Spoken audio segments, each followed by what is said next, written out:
Please rise for the Pledge of Allegiance. Councilmember Bukowski, if you leave the room. I pledge allegiance to the flag of the United States of America and to the republic for which it stands, one nation, under God, indivisible, with liberty and justice for all. Please remain standing for a moment of silence for our veterans.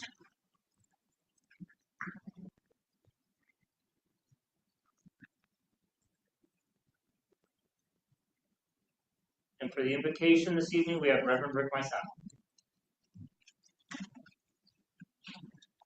Father, as we stand before you, we invoke your presence here tonight. Lord, let this board meeting go very well.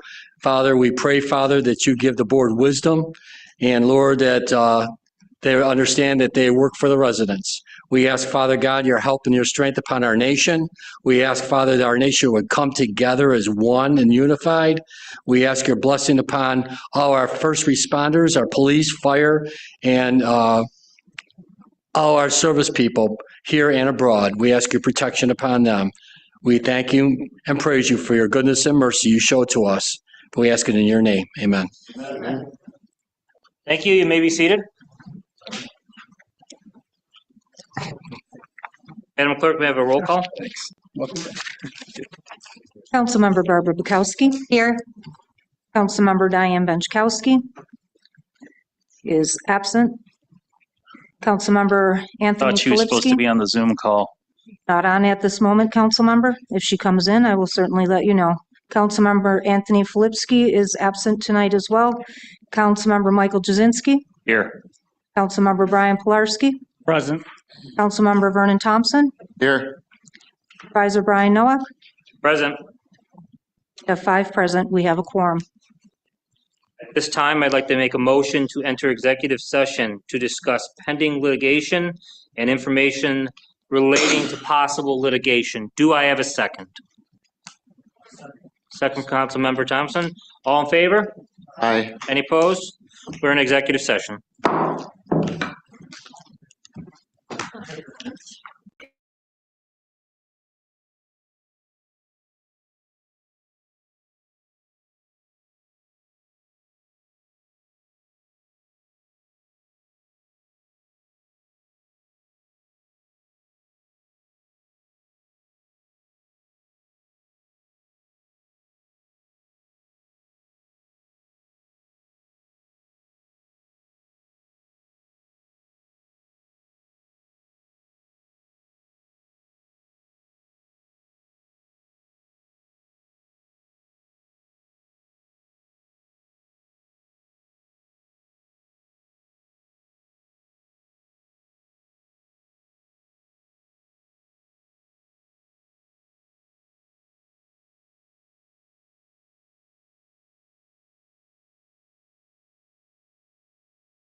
Second from Barbara Bukowski. All in favor? Aye. Any opposed? We're out of executive session.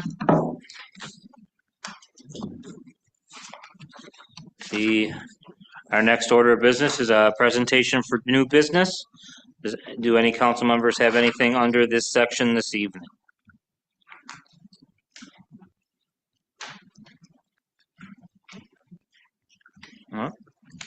Hearing nothing, we will move on to the public comment period. This is an opportunity for residents to comment on items appearing on the agenda of the town board meeting tonight. The public comment period should last 15 minutes maximum. Each speaker may speak only once, and each speaker shall be limited to a maximum of 3 minutes speaking time.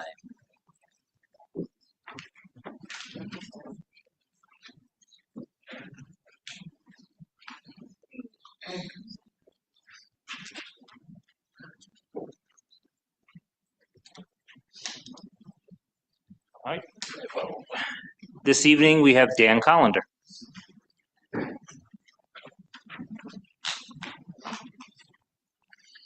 Good evening. I got a couple things here about today's agenda, 139 and 140 about the conduit. If somebody could kindly point out where that generator is that you want to run over 3/8 of a mile of conduit from, that would be great, because I can't see it being 3/8 of a mile away. So if somebody can explain to me why we need that much conduit, that would be fantastic. The next one is 176, the cannabis laws. People, we're going to have a deficit this year, a huge deficit, like no deficit we've ever had before. And you people are worried about cannabis when New York State made it legal.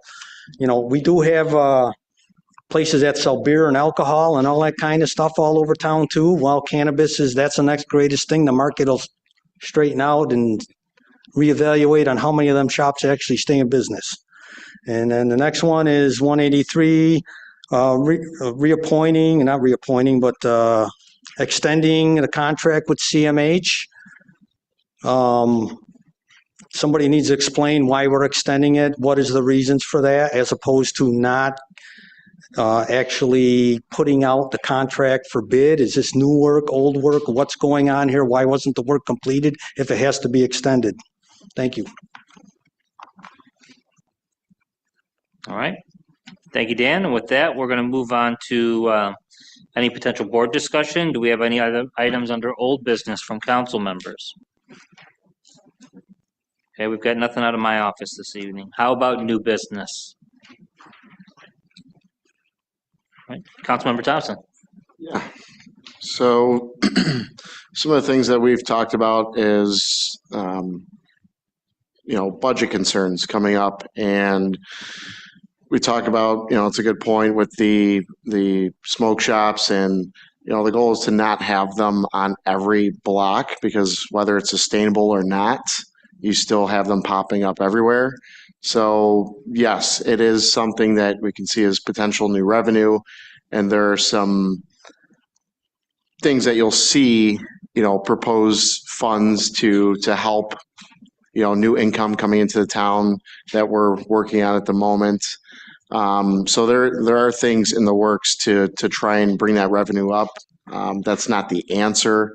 Obviously, a lot of it is cutting things as well, and trying to look at contracts and, trying to be mindful of the money that you are spending. So I know there have been discussions about even, looking at the current budget and doing potential amendments. So that's something that is in the works as well. I know a lot of it is not what you see in front of you every day, but that's something that we've been actively working on. As far as the generator goes, I know it's something that we do have the engineer here. He can probably speak to that later on, or if he would like to now. The reason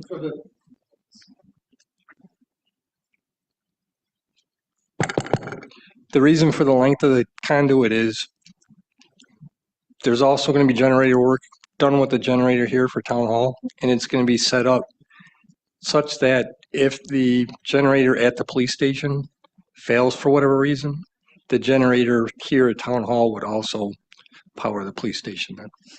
That's the reason for it. Thank you, Pat.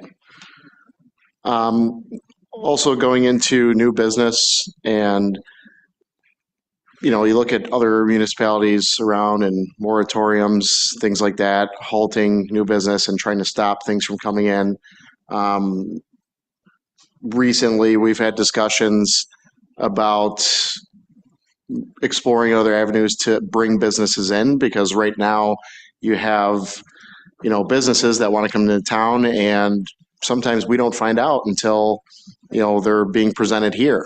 So I think there needs to be something better done on our end, you know, being the at the top of the chain, to make sure that we are letting businesses know that we are open for business, because there's a lot of, you know, parcels throughout the town that are underdeveloped and just sitting empty for a long time. And yes, you know, you don't want to give tax breaks out to everybody, but if somebody's going to come in to a parcel that has been sitting empty for 15, 20 years and they want to put money into it, I think it's something we should at least have a discussion about, because I don't think whatever is happening now is working per se, and you have to kind of think outside of the box.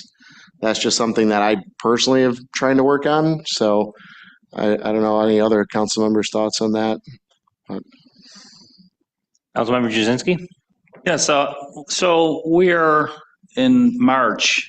So we had the opportunity to you know, speaking to Mr. Collender and Mr. Councilmember Thompson's remarks about the deficit. Well, I can tell you that there are people on this board that had made suggestions on where we can make cuts. So I'm of the opinion of, instead of, you know, maybe going on television and telling everybody, you know, we're either going to make cuts or it's going to be doomsday and we're going to crash this plane. So I'm open to it. You know, 2026, I want to work on these budgets now. I just want to put it out there that all the department heads, the majority of the board is of the opinion that we want to start working on your budgets now, because we're going to look for cuts. We have to make cuts because, you know, I can't have everything I want at Best Buy or Cabela's. I have to, you know, spend within my reason. So I think the town needs to do that as well. I'm not here saying that we're going to, you know, take away services, because I don't necessarily think we need to take away services. I think what we need to do is take the pot of money we have and just rethink it, and maybe be open to some suggestions from the other board members, because, you know, we just were a couple months ago, we were talking about, you know, we had 2 grueling long meetings. Personally, I don't think we got anything accomplished during those meetings. I mean, we wasted the taxpayers' time for 2 days and didn't make any cuts. So I'm here, I'm ready, and I know the majority of the board wants to look into the budgets going into 2026, because I'll be damned if I'm going to put more burden of a tax hike on the people of Cheektowaga. Councilmember Noack? Supervisor Noack? Councilmember Benchkowski, good evening. Yes, Councilmember Benchkowski here, Supervisor. I did, can I add anything to this discussion today? You feel free. I just noticed that on the agenda online, it mentioned public comment period, the first public comment periods for agenda items. I thought we changed that at the last meeting to address everybody's complaints at the beginning and the end, no matter whether it is on agenda items or not. I'm just looking at what was put in front of me on the agenda for this evening. So if that's the case, I'm taking it at your word. We do have folks signed up for the end of the meeting. So maybe we should give them an opportunity if they don't want to stay to the end, because that was what we had changed last meeting. Can anybody second that and confirm that? I'll second it. All on the board, all in favor? Aye. None opposed? I'm going to go over and grab the other sheet. Thank you. But before I do, are there any other council members that wish to speak during this new business item? Councilmember Benchkowski, would you like to speak any further on the new business item? Not at the moment, but thank you. Councilmember Thompson? I would say with, you know, I'm glad you brought that up.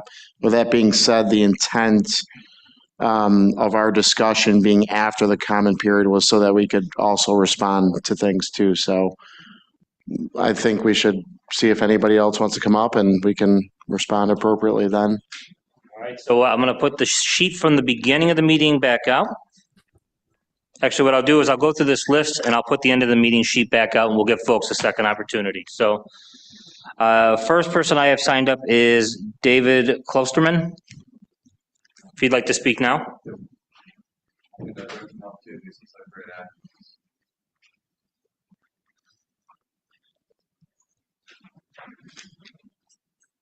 How you doing today? All right, good evening. I am here to bring to the board that obviously I mow lawns for neighbors on Nokomis Parkway and on Seminole Parkway as well for free of charge for elder people. I drive my tractor to their houses. I've been pulled over by the police numerous times. They claim it's okay for me to do. But the reason you've been called is because This one there has certain been person. two neighbors that have been calling on him. They just need to stop harassing me. The police will not take care of it. Obviously, there needs to be more people like me in the community who help out. I actually enjoy helping out, elderly people. What I'm really looking to have done is at least maybe like a letter sent to this person just to, ask him if he can at least stop calling the police about it because it's wasting their resources and I'm having to call the police to let them know that I'm going out to do this for someone. I don't even get paid to do this. So I do it out of my goodness of my heart. Yeah, there's about roughly about a dozen people that he does in the area. Mhm. He does it, but he has to take his John Deere tractor and he has the trailer and he puts his lawnmower behind it. Yep. He abides by all the rules of the road. I don't drive. We are on not on any- George Urban, the main road. It's a side street, but he stops at the stop signs. He looks both ways. He goes to the person's house, Yep. but excuse me. But whenever he passes these two neighbors' houses within 10 to 15 minutes, we get Jeff Gray at 102 we get Nokomis. Yeah. we get the police and they call and they say that there's been a complaint for him, for going up and down the street. Yep.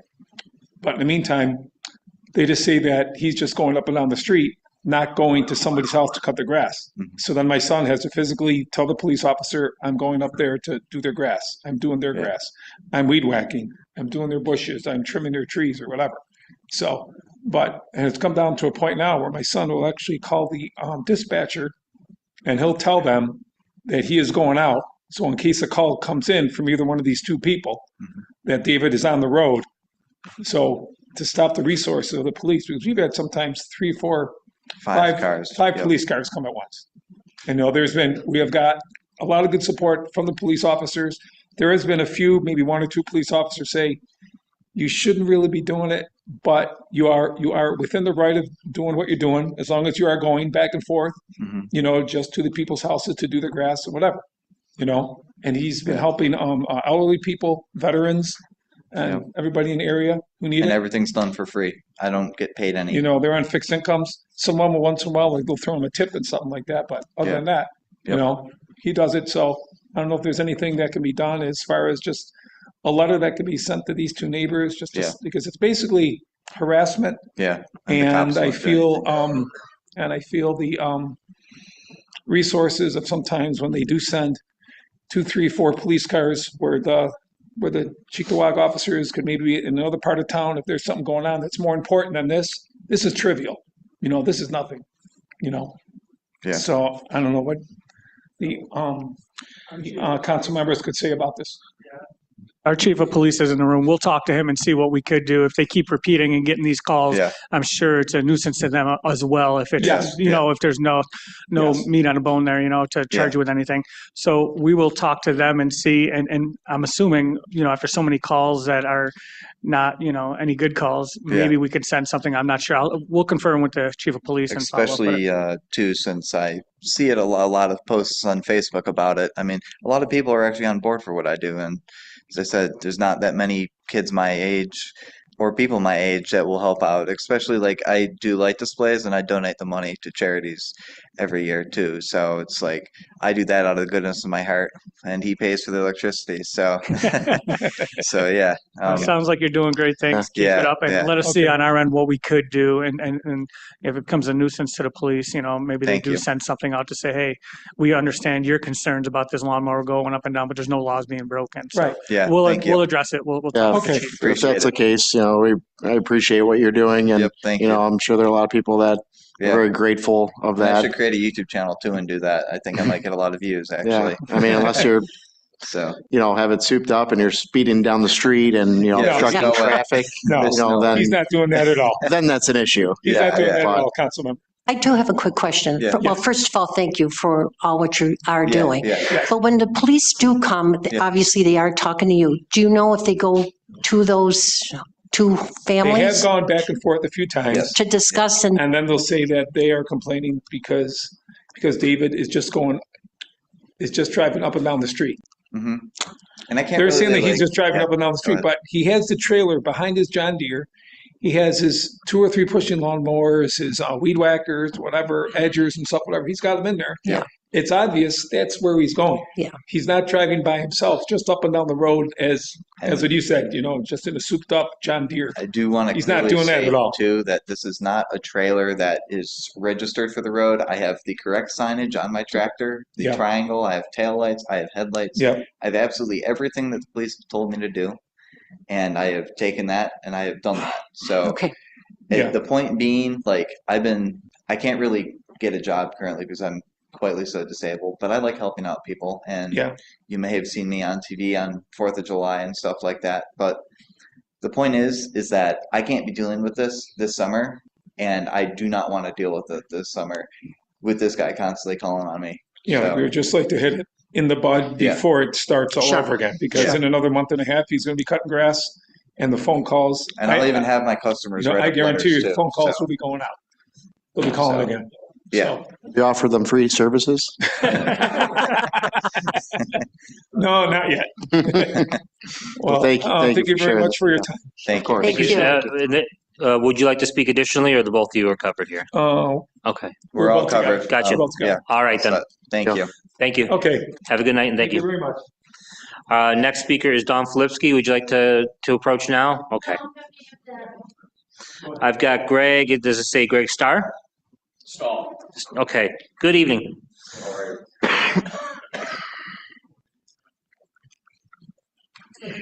I have handouts.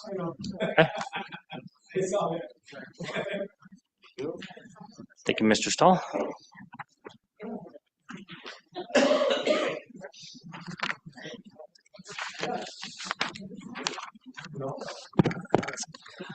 I own Wynwood Place Apartments in Cedar Grove. I've owned it since 2011. I've kind of brought back that neighborhood, bought it from a family that owned Big G Roofing. They had run down the neighborhood, and we've tried to bring that back. Remodel most of the apartments that are in there, siding, roofing, making it a better neighborhood. But New York State has really made it challenging post-COVID on evictions. You folks can't do anything about that. But what you have done is taken the eviction process out of Cheektowaga and given it to Hub Court. And I don't know if any of you are aware of that or not. So we actually have to, I laid all this out. I won't bore you with all of this. You can go ahead and read this at your leisure. But the problem with Hub Court is they are so busy with Erie County, and they are also very busy with all the other towns that are actually putting it down to Hub Court, though, is the process is now you go to Hub Court, they need a legal attorney, 3 to 4 weeks later, they get to go back to Hub Court again. You either make a stipulation or a mutual termination on that. If they don't mutual terminate, you have to go back to them, request a warrant. The warrant might take anywhere from 2 or 4 weeks to go ahead and serve the warrant. Back in the day, we used to go ahead and come to Cheektowaga Court. The eviction process was done, and we would walk out with the warrant or get it the next day. I'm not quite sure why we cannot bring this eviction process back to Cheektowaga. The question is, I don't know. I don't know if you folks know, but realistically, right now, it's taking us 4 to 5 months to get some of our folks out of there. We try to do our best on putting good quality tenants in there, but a lot of these folks are 1 or 2 paychecks away from not being able to pay their rent. A lot of times when you go ahead and get these people to court quicker and they only owe $1,000, $1,500, they can make better means of their money to go ahead and get and stay within the apartment. But we have some folks that have been with us for quite some time not paying. A lot of that money is going to be used for siding more buildings, making the neighborhood better. I'm still, at the end of the day, I'm a business person. I'm in business to go ahead and do it. I've also had to increase the rents on my good paying tenants. They pay for my bad tenants. So I'm hoping that you guys can have some conversations about possibly bringing this process back to Cheektowaga. All right. Anything else you want to share with us? Or- No, I don't know if anybody had any questions. Any questions more? We have your contact information. We can make sure that gets out to the rest of the board. And I will. if anyone wants to contact you directly, we'll get that so they can. Feel free to reach out to us an email following this if you'd like to share anything more. I appreciate that. Contact in here. Actually, my contact information, I probably should have added that. I did not. I did send an email out to several of the board members probably about a month and a half ago about this. I didn't get a response from anybody, unfortunately. So I will be more than happy to go ahead and go back to my office tomorrow and email everybody my contact information and when we could possibly, if anybody wants to sit down and have a conversation about it. I know I've talked to some other apartment owners. I came on short notice to this meeting, so I could not get some other folks here. Not that a group of us was going to go ahead and help out, but I'd like to start the conversations on what we can go ahead and do to possibly route this process back to Cheektowaga. I'd like an opportunity to take a look at this and then if we can have a conversation. Love to. Thank you. Appreciate it. Have a good night, folks. Thank you. Next up on our list is Joe Kogel.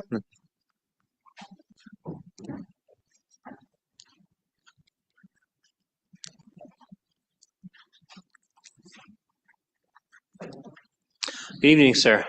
Hello. I'm here for Dave that was up here about the lawnmower thing.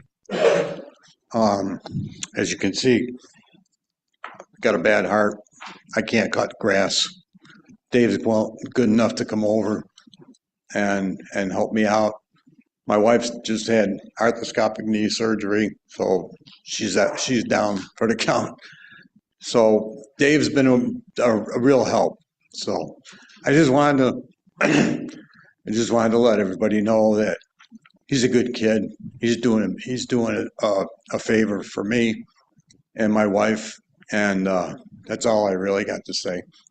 The guy that I had cutting my lawn last year got another job, so he's selling all his equipment, so he's not going to be doing it. So Dave's willing to step in and help me out. So that's about all. Okay? Thank you. Thank you. Thank you very much. Next up, we have Lisa.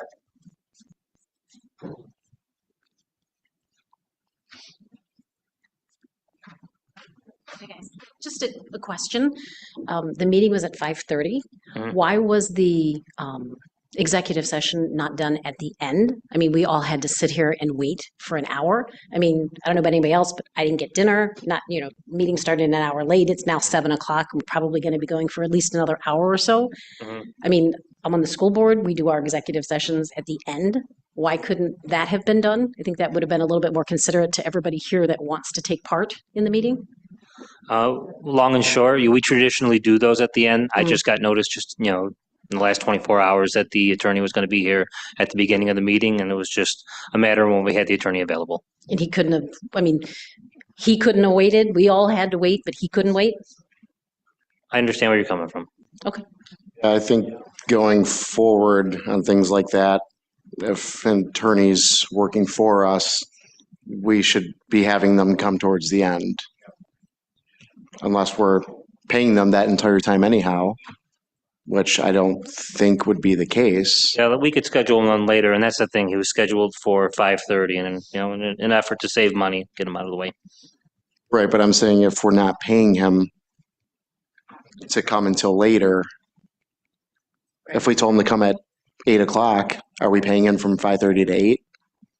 I would hope not. If you told him to come I would at 8, hope not. absolutely not. But of course, a good recommendation. I hope we consider that going forward, but. And we've got Mr. Collender on the list again. You've said your piece for now, but we've got you on for the end of the meeting too. All right. Was there anyone else that wanted to speak before we moved on to resolution items? All right. Seeing none. I'll be right back.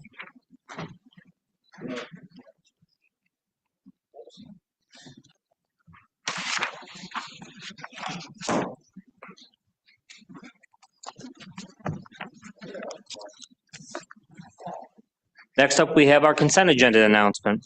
A consent agenda is contained in this meeting. The consent agenda is designed to assist in making the meeting shorter and more efficient. Items left on the consent agenda may not be discussed when the consent agenda comes before the town board. If any council member wishes to discuss a consent agenda item, please tell me now, and I'll remove the item from the consent agenda, and it will be added as a separate resolution item. And I'd like to begin this evening with resolutions 2025-150 and 2025-151.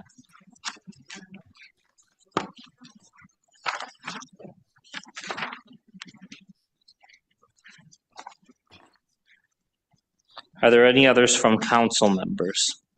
Supervisor, Diane Benchkowski here. Councilmember Benchkowski? Thank you. Yeah, I'm trying, I wasn't sure if you could see me if I raised my hand, so sorry to just jump in here. Resolution 2025-137. We have 137.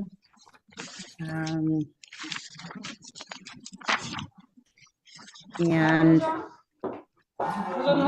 154, sorry, the background noise here. 154.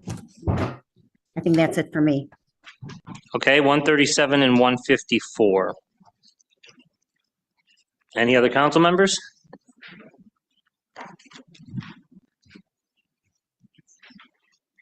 Supervisor, I do want to remind you that since Councilmember Filipski is not here, we do have 13 resolutions with his name on it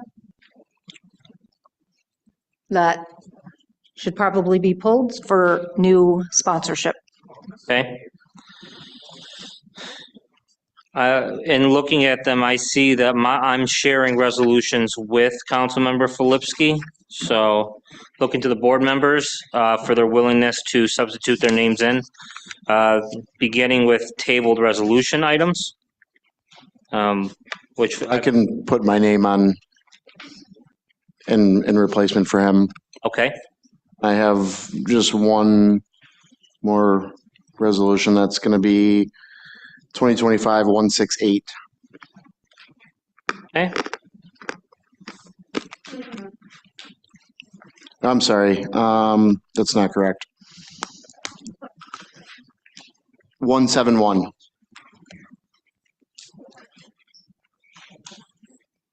Excuse me, Councilmember, is that in addition to or instead of? Instead of. Thank you. I'm sorry, 171 is the 4th of July parade. I'm sorry, it's 160 and 171. 168 and 171? Correct. Okay.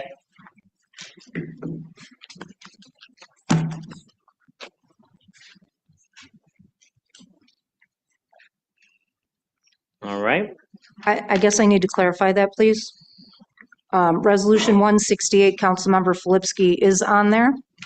You do not want to be part of that resolution? That's the one that you do not want to sponsor, or you are sponsoring? I'll sponsor any ones that need, but I also want to pull it for. Okay, so we're looking to pull 168 and we're looking to pull 171? Yep. And then we will recognize that you are replacing Councilmember Filipski on all other resolutions for the consent agenda Correct. items. Okay. Thank you. Any other council members to pull resolutions? Otherwise, we have 137, 150, 151, 154, 168, and 171.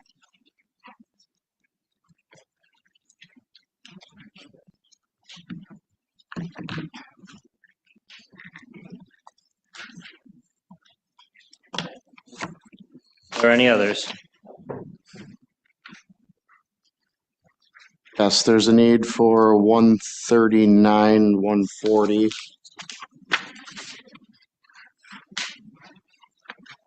140.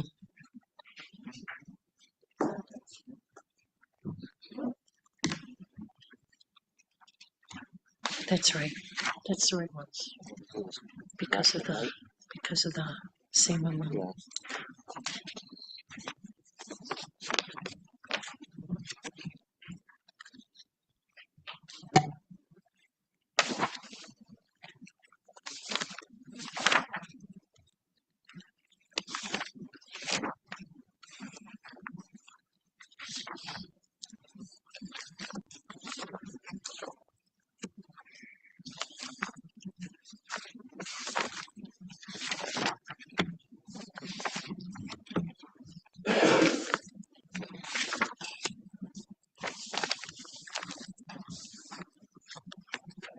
Council members, before we move on.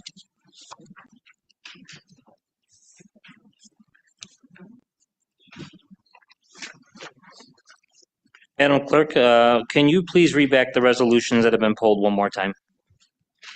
I have resolutions 137, 139, 140, 150, 151, 154, 168, and 171. Okay, thank you. Are there any other resolutions in the consent agenda that we need to deal with Councilmember Filipski's name in light of him not being here?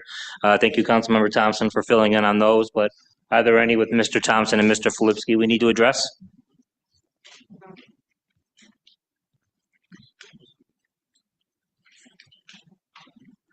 Others at this time that I can see if he is filling his name into the rest.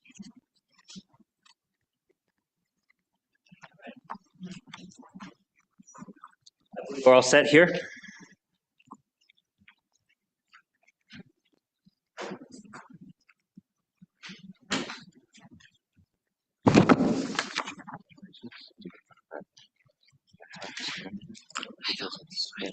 And we need to approve the meeting agenda. Can I have a motion and a second to approve the meeting agenda?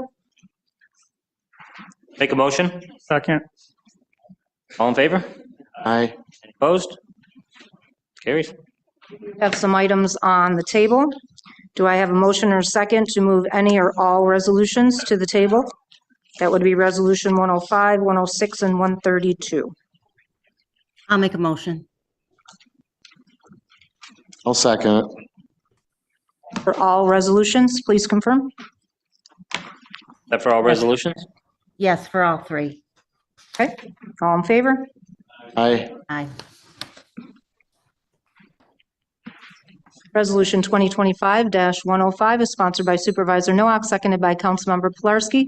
Christopher Fedorovich of Depew, New York, be and hereby is appointed to the position of Automotive Mechanic Crew Chief in the Highway Department in accordance with the terms and conditions of the town's collective bargaining agreement with the Town of Cheektowaga Supervisory Unit effective February 10th, 2025. On the question? Yeah, so this resolution here, we tabled the last meeting. And one of the reasons why is we were looking to verify that this was in the budget. And in fact, it is not. So that is the reason I'm not in support of this resolution and like to take a vote on it unless anybody else has a comment. Councilmember Pilarski. So it technically is because the highway superintendent's able to do with his budget once it's allocated and hire and fire who he wants on it. So, I mean, he's got a lot of reasoning behind it on how he could support it if the board's willing to hear it. So I would recommend just calling him and hearing directly from him. But you'd have to create a new position for this person, correct? Because there's not In the inventory already. Are you referring to the spot that was removed because of the TCSU contract? Are you talking about the budget piece there being removed? Because the title itself is there. And from my understanding is your reservation is because the money's not there. Is that what you're saying? correct, and the position. The position's not there. Can I jump in? Councilmember Benchkowski. Yes, the board does have the right to allocate money and name the number of positions and what positions are in the budget. And we you don't have a budget or a position for another working crew chief in his budget. So that's where we come into play as the town board. I understand what you're saying. He's within his budget if he can find money, but that's not what was budgeted for as far as titles and personnel and how many were in each title. Right, so we'd have to put this person into a different position if you want to use those monies, based on what I'm hearing. Well, we'd have to create a position if we wanted to, but right now, I don't see any reason to. We have the title in the inventory already, from what I understand. And we've had this position filled previously. The budget is just over $4 million for highway labor. Within that budget, we budgeted for 3.25% raises within employees of the highway department, some of them being the TCSU. That was put within the budget this year. We don't know if the TCSU folks are going to end up getting 3.25%. When we prepare a budget, we prepare a plan. It doesn't mean we're going to execute on every single aspect 100% of the plan in that section of the budget. If we had a situation where there were only 5 working crew chiefs going into this, that would be a different story. If we were talking about a working crew chief generally and not the automotive mechanic crew chief, which is a crucial position in the garage, that would also be a different story. You know, we have budgeted for a certain number of MEOBs and MEOAs. We have a certain budget for laborers, and it's, you know, and it puts out a specified number. And in the course of the year, we may not staff at those levels. We may well staff under. So the budget is $4 million and 9,000 and some change there. If this is working within the highway superintendent's budget, and especially for the position of automotive mechanic crew chief, an individual who's overseeing the garage, making sure the equipment is getting fixed, overseeing the welder, making sure that work's getting done as well, and taking care of a variety of other tasks, I think this is something at this time that we should fill. If we get to a position where we're talking a general working crew chief, I think that's a different conversation. So who's in this position? And the highway superintendent's here. I would Would you like recommend to you approach- probably should come up to address some of these questions. Because I'm wondering who's in this position now and who's doing this work that this person would be doing. Okay, with the retirement of Tony. What retirement? Of Tony Lewandowski. Okay, and Mark when was Cartnoodle that? moved up at end of the year. I'm just, I'm sorry, I'm not trying to be a jerk. No, I'm asking just these questions just so end of the everybody year, he retired for is the up end to of the year. speed. Used his time up, whatever he had to do. So that left an opening in that position. So Mark Cartnoodle took that position. He was the DI foreman, ditching, piping. Okay, so Jeff Odo moved into that position, which came out of the highway garage. He was the mechanic. Okay, so that position opened up, and we brought Chris in because of his talent. He's a very talented individual, and he's a guy that saves us a lot of money right from the get-go. He started calling out suppliers, and I mean, he's doing a good job saving us money. So I can give you some examples if you need them. You want to stop and see me, I'll show you what he's doing. But this is just a standard procedure. Everybody wants to improve themselves in what they do in any organization. Same thing, you go from laborer to truck driver to a mechanic. So now everybody's talking about money here. We bring these guys up, it's a couple dollars. So we're going to end up bringing some more people up. So there's going to be openings for laborers. We're starting laborers at $16 an hour, 16 and some change. So they graduate up and they can get in the $20 some range, but they choose to be laborers and stay there. They don't want to be truck drivers. These guys here, I'll talk about all three of them. You got Chris, Jake White, and Patrick Coyne. These guys are servicemen. These guys fought for our country, and they're working their tails off to improve themselves. If somebody here has got something against the vets, Tell me. I'm just gonna stop you right there because that's, I know. I'm sorry, that's bullshit. That has nothing to do with this at all. Thanks, Rick. There's a motion on the floor for a roll nothing. call vote. Okay. I'll let you continue, but I mean, that- this is that these is are the not reasons I pull these guys in pertinent to this. because they've got the talent, they've got the school, they're talented individuals. We have a lot of talent in there. We got a few guys in there that are, you know. Rick, if I may stop you, I'm not sure what this has to do with this individual. I will concur that you do have a lot of quality guys. Yeah, I mean, and hold on. this is You a have a lot of process. quality guys on your force. And And we're not here to say anything negative, so you can stop Okay, right all right. there and try to make some assertions that we have anything against veterans. This is a because standard I can operating guarantee procedure, everybody on this okay, board that's has a been special done, place yeah. for veterans. So please, stay a course. No problem. So it's a standard procedure for any organization to move up. And then we fill it back in with a labor and they come back up. So the money doesn't change. You still have those positions. They were openings. They took an A position from B. And then laborers are going to start coming up and taking B positions. We're setting our program up for teaching these kids to drive. We got Patrick Coyne out there. He's an instructor. We got lucky. Hold on, Rick. We're talking about Councilmember Jazinski, you're not recognized. Mr. Ruzniak, as you were saying? Okay, the reason we're pulling these guys up because they have the talent to teach other people. And it is a standard procedure on how we do this. It's my choice. I run a department. I do the hiring and the firing. You guys control my budget. If we don't have money, I do the best I can with what I have. I know you guys want to make cuts. You tell me what I got to work with, and that's what I'll work with. But according to this, according to highway law, I do the hiring and I do the firing. And these guys are moved up. This is just memorializing. So this gets in through payroll. It's just a procedure. We've done this for years. There's no change, no anything. This has been the procedure since the beginning of it, since the union contract. So I call for the right now- question.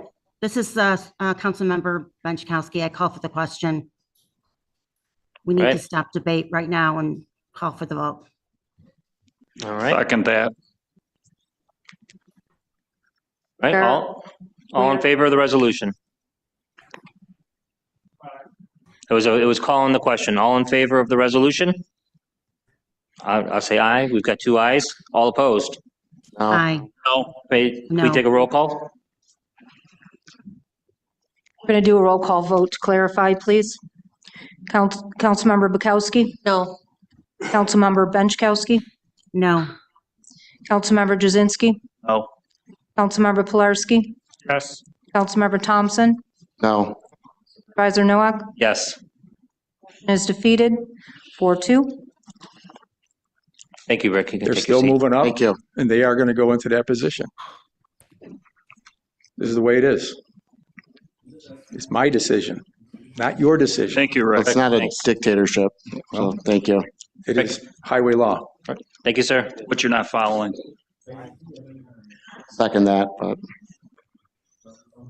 Madam Clerk, Resolution 106. Resolution 2025-106 is sponsored by Supervisor Noack, seconded by Councilmember Pilarski. Jacob White of Chickawaga, New York, being and hereby is appointed to the position of Motor Equipment Operator A in the Highway Department in accordance with the terms and conditions of the town's collective bargaining agreement with the Town of Chickawaga Employee Association, effective February 10th, 2025. Right, on the question, all in favor? Opposed? Opposed. All right, can we take a roll call? Councilmember Bukowski? No. Councilmember Benchkowski? No. Councilmember Jazinski? No. Councilmember Pilarski? Councilmember Thompson? no. Supervisor Noack? Yes. Motion is defeated, 2-4. Resolution 2025-132, sponsored by Councilmember Pilarski, seconded by Supervisor Noack. Patrick Coyne of Depew, New York, being and hereby is appointed to the permanent position of Motor Equipment Operator B in the Highway Department in accordance with the terms and conditions of the town's collective bargaining agreement, effective February 24th, 2025. May I have a roll call vote? Councilmember Bukowski? No. Councilmember Benchkowski? No. Councilmember Jazinski? No. Councilmember Pilarski? Councilmember Thompson? No. Supervisor Nowak? Yes. Good. 2-4. That is the end of our tabled items. We move on to the consent agenda. I need a motion and a second to approve all items on the consent agenda, including the meeting minutes of February 25th and the special meeting of March 3rd, 2025, including resolution items 2025-136 through 175. We will recognize that anywhere Councilmember Filipski's name has been substituted with Councilmember Thompson, and we have removed items 137, 139, 140, 150, 151, 154, 168, and 171. I need a motion. That motion. Councilmember Pilarski, a second. I'll second. Supervisor Nowak, all in favor? Aye. We need a roll call vote to approve the consent agenda items. Councilmember Bukowski? Councilmember Benchkowski? Yes. Councilmember Jazinski? Yes. Councilmember Pilarski? Yes. Councilmember Thompson? Yes. Supervisor Nowak? I'll say yes on the condition anywhere Filipski's name and Thompson's name appear, that my name be substituted for Filipski. Because we have resolution 153, for example, with Mr. Thompson and Mr. Filipski.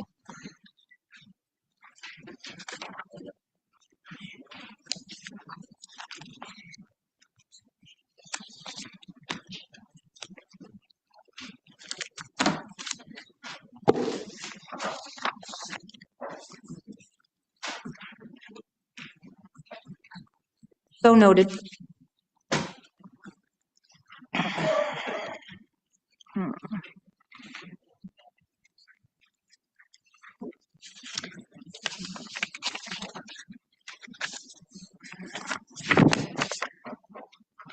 We move on to our separate resolution items.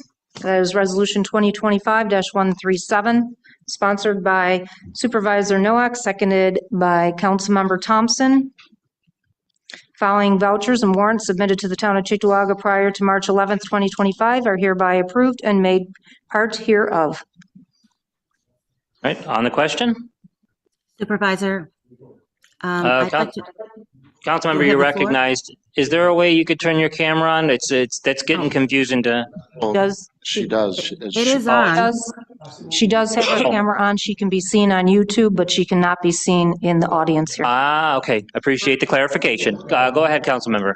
Okay, sorry about that. I'm sorry about the background noise. The internet here is not very good, so I'm kind of in a public place here. But anyway, I'd like to make a motion to amend the warrant and pull the following vouchers until the department head can actually sign off on those according to our new procurement policy. The department head needs to, actually it's the highway superintendent. So I need to pull, they all start with 391034, and then the last, I believe, three numbers are different. So 391034, and the first one I want to pull is 026 to hydraulic supply. The second one is 099, new enterprise stone and lime. 059, truck pro. 103, Viking Clives. 057, Finger Lakes Castle. 070, Fleet Maintenance. 015, Kenworth Northeast Group.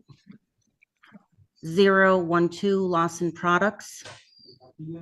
And 050, United Auto Supply.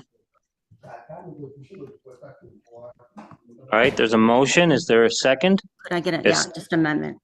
We have a second from Councilmember Jazinski to amend. All in favor? Aye. Any Aye. opposed? All right, the amendment passes. I do also have a question on that. Okay, proceed. It's the new enterprise stone and lime voucher is a very strange one because it's the bill to us, the invoice is dated August 1st, 2024. I'm not sure why we are just approving it now. Well, it showed up on this warrant now, and that was a big dollar amount, I believe, like $18,000. No, I understand the question. Check into that too. We need to start paying these invoices in a timely manner. We have an invoice tonight for Modern that dates back several months, and after some negotiations on the rates there, you're going to see some of those being paid back several months. I don't know if that's the situation with New Enterprise Stone and Lime in particular, but it does happen from time to time where we get invoices several months out, regardless of the department and their specific circumstances surrounding each of those. The town can't control when we get billed for our expenses. We can make an effort to get those invoices delivered to us in a timely manner, but each of the vendors have their own time in terms of submitting their expenses to the town. Well, they did submit it on August 1st, 2024. That's the date of their invoice to us. That was my question. Date on there, right, and there were dates on the Modern invoices going back to last year as well. I understand what you're saying. Okay, thank you. Anybody else on the question? Well, the board ready to vote on the final item? All in favor of the resolution as amended? Aye. Any opposed? Carries. Supervisor, you don't want a new amount on that warrant? Oh, I absolutely do. This is why I should leave you to do your job. Just confirming. How are we going to? Getting ahead of myself.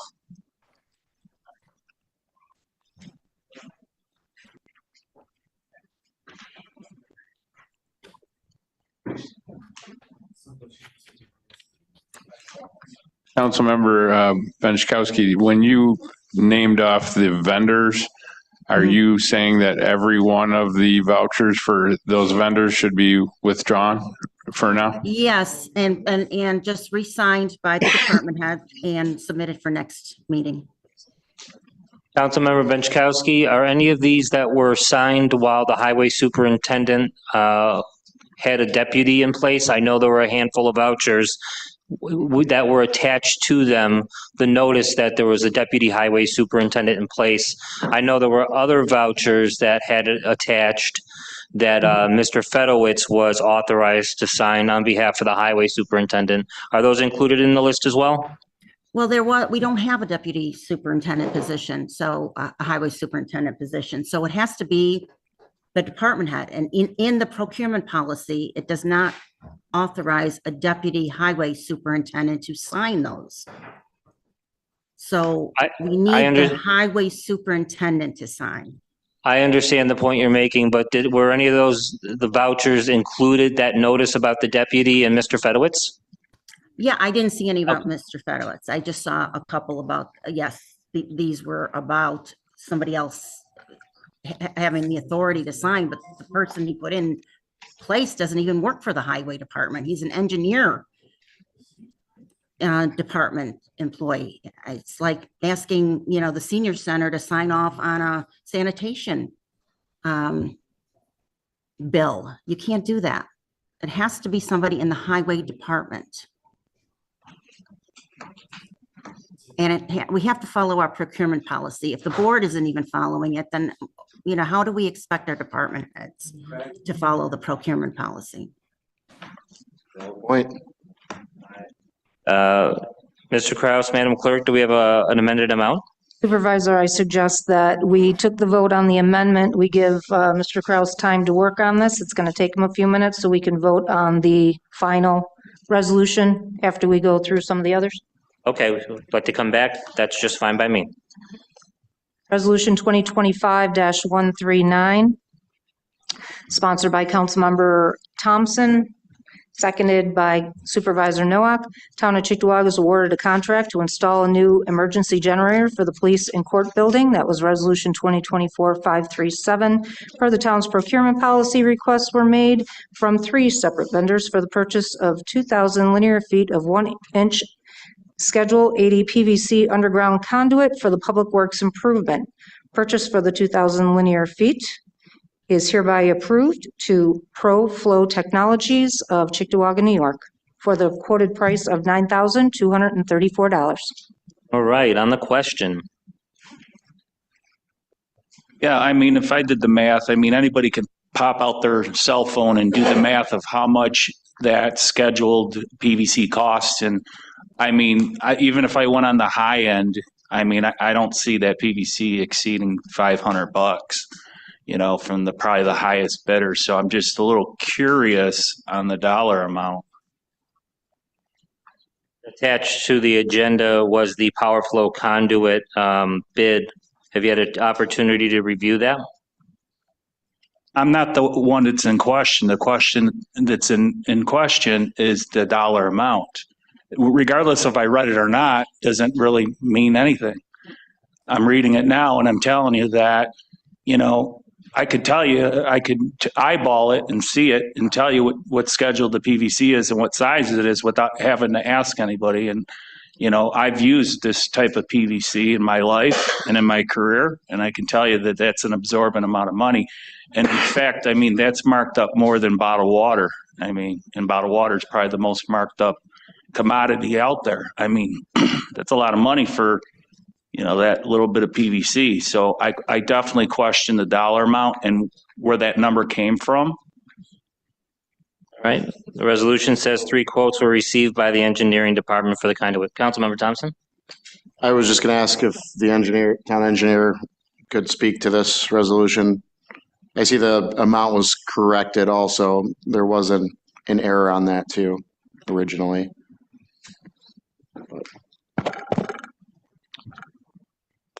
The correct amount is $1,660 and some odd cents for the 1-inch conduit. Yes, it was corrected, but I think the question was, is that market value in your opinion? Or is that we're being taken advantage of? We provided, I believe, a copy of the 2 quotes, and that was the lower quote of the 2 quotes that we received. I understand that, but that's not my question. If I could say something, I encourage everybody to take out your cell phone right now and punch that in and tell me what number you come up with. And then you'll see how absurd this dollar amount is. Yeah, I just want to know, in your opinion, if that is an exorbitant amount or if that is fair. I understand, you know, we're going to get, you know, bids for these projects, but sometimes they try and take advantage of municipalities. And I was just wondering if that was market rate, you know, for municipalities, or is there something that we're missing? To be honest, I don't personally get involved with purchasing PVC piping. So, I mean, our people solicited 2 quotes like we need to per the procurement policy, and this is the low bidder that they got. Well, let me ask you, town engineer, if you were doing work on your house and somebody, being your background and your knowledge, would you be accepting of that dollar amount for your house?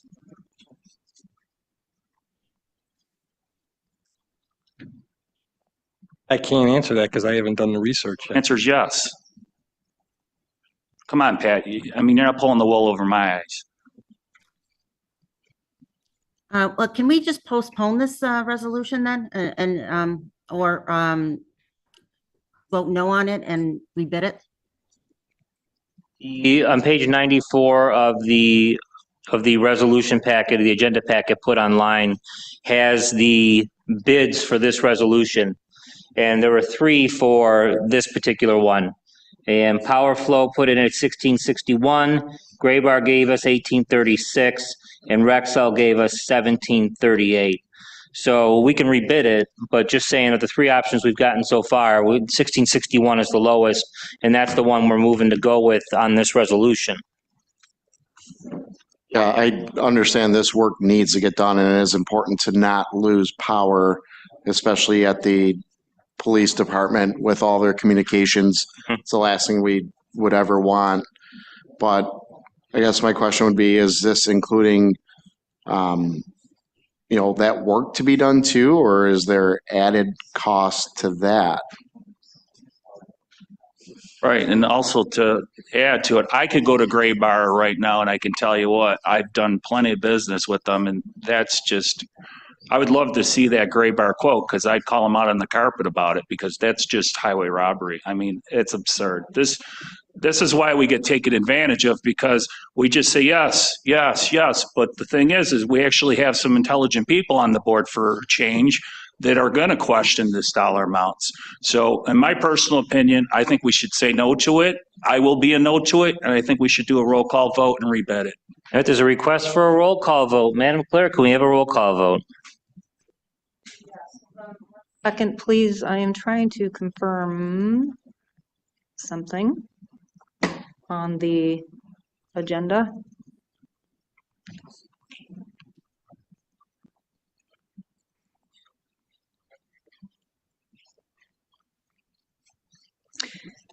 So the amount was changed to $1,660.60. I did not get notified of that. I have an old amount in there. $1,661. If I could just I have ask a question real quick. Councilmember, $1,660. the clerk speaking. I have $1,660.60 is on the actual resolution that is posted online right now. Councilmember Jazinski, you're recognized. Pat, why wouldn't you just have one of the employees put this on will call at one of these local supply houses? Why would we have to put this out to bid like this? This is such a small dollar amount. We're talking at best $500.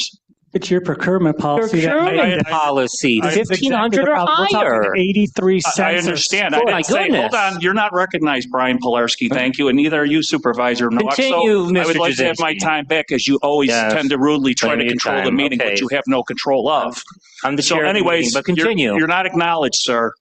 So anyways, the problem is we have a guy sitting up here who just got out of the drive-through from McDonald's that maybe can cash you out for a Big Mac, but if you ask him to do anything that causes any true math skills, he'll fall short of. So he's so used to people just passing this by, and he thinks he's going to pull the wool over the taxpayers' eyes. Of course I'm going to speak up, because this is absolutely absurd, and the people of Cheektowaga need to be heard. Unfortunately, Mr. Nowak doesn't hear their requests. Are you done? Mr. Pilarski. That's right. Thank you. This is just following the procurement policy. That's why he went out and got 3 bids, and it's 83 cents per foot of it. So that's where the 1,660 comes out. They were the lowest bidder of the 3. If the board feels that this is too high, the board could vote it down and put it out for rebid. Will that delay everything? Yes. What will the consequences be? We don't know. If the power goes out, maybe it won't. So it's up to this Here we board to go. decide it. So I'm not going to say you go any direction. Doomsday. Oh my God. For $1,600. That's a lot of money. You're saving. $1,600 looking is a at lot of pennies. money. Last week, you guys were looking at sales tax on a $100 purchase and an $11 purchase, or I'm sorry, a $37 purchase, which equaled $11.28 in sales tax. This week, we're looking at $1,600, and I get it; those little bits add up. But Jesus, we got to look at bigger purchases and bigger wastes in this town than trying to nickel dime our savings to try to balance our budget here. Just want to stand corrected. This dollar amount, that 9,000, is no longer. It's the Not correct. $1,660. Councilmember Bukowski, that's correct. It's listed at $16.60. And the attachment on page 94 of the meeting agenda has got a green highlight over this company and it says 1661, 40 cents more under the bid, but the resolution says 1660 and 60 cents. So then is that dollar amount then Hold gonna on, hold on. So is that dollar amount then going to cover then resolutions for 139 and 140 for both works? Councilmember would only cover resolution 139, Just one work? just the one. Mr. Jazinski. Yeah, so accordingly to the procurement process, what would be the dollar amount that would be not to exceed in order to send it out to bid?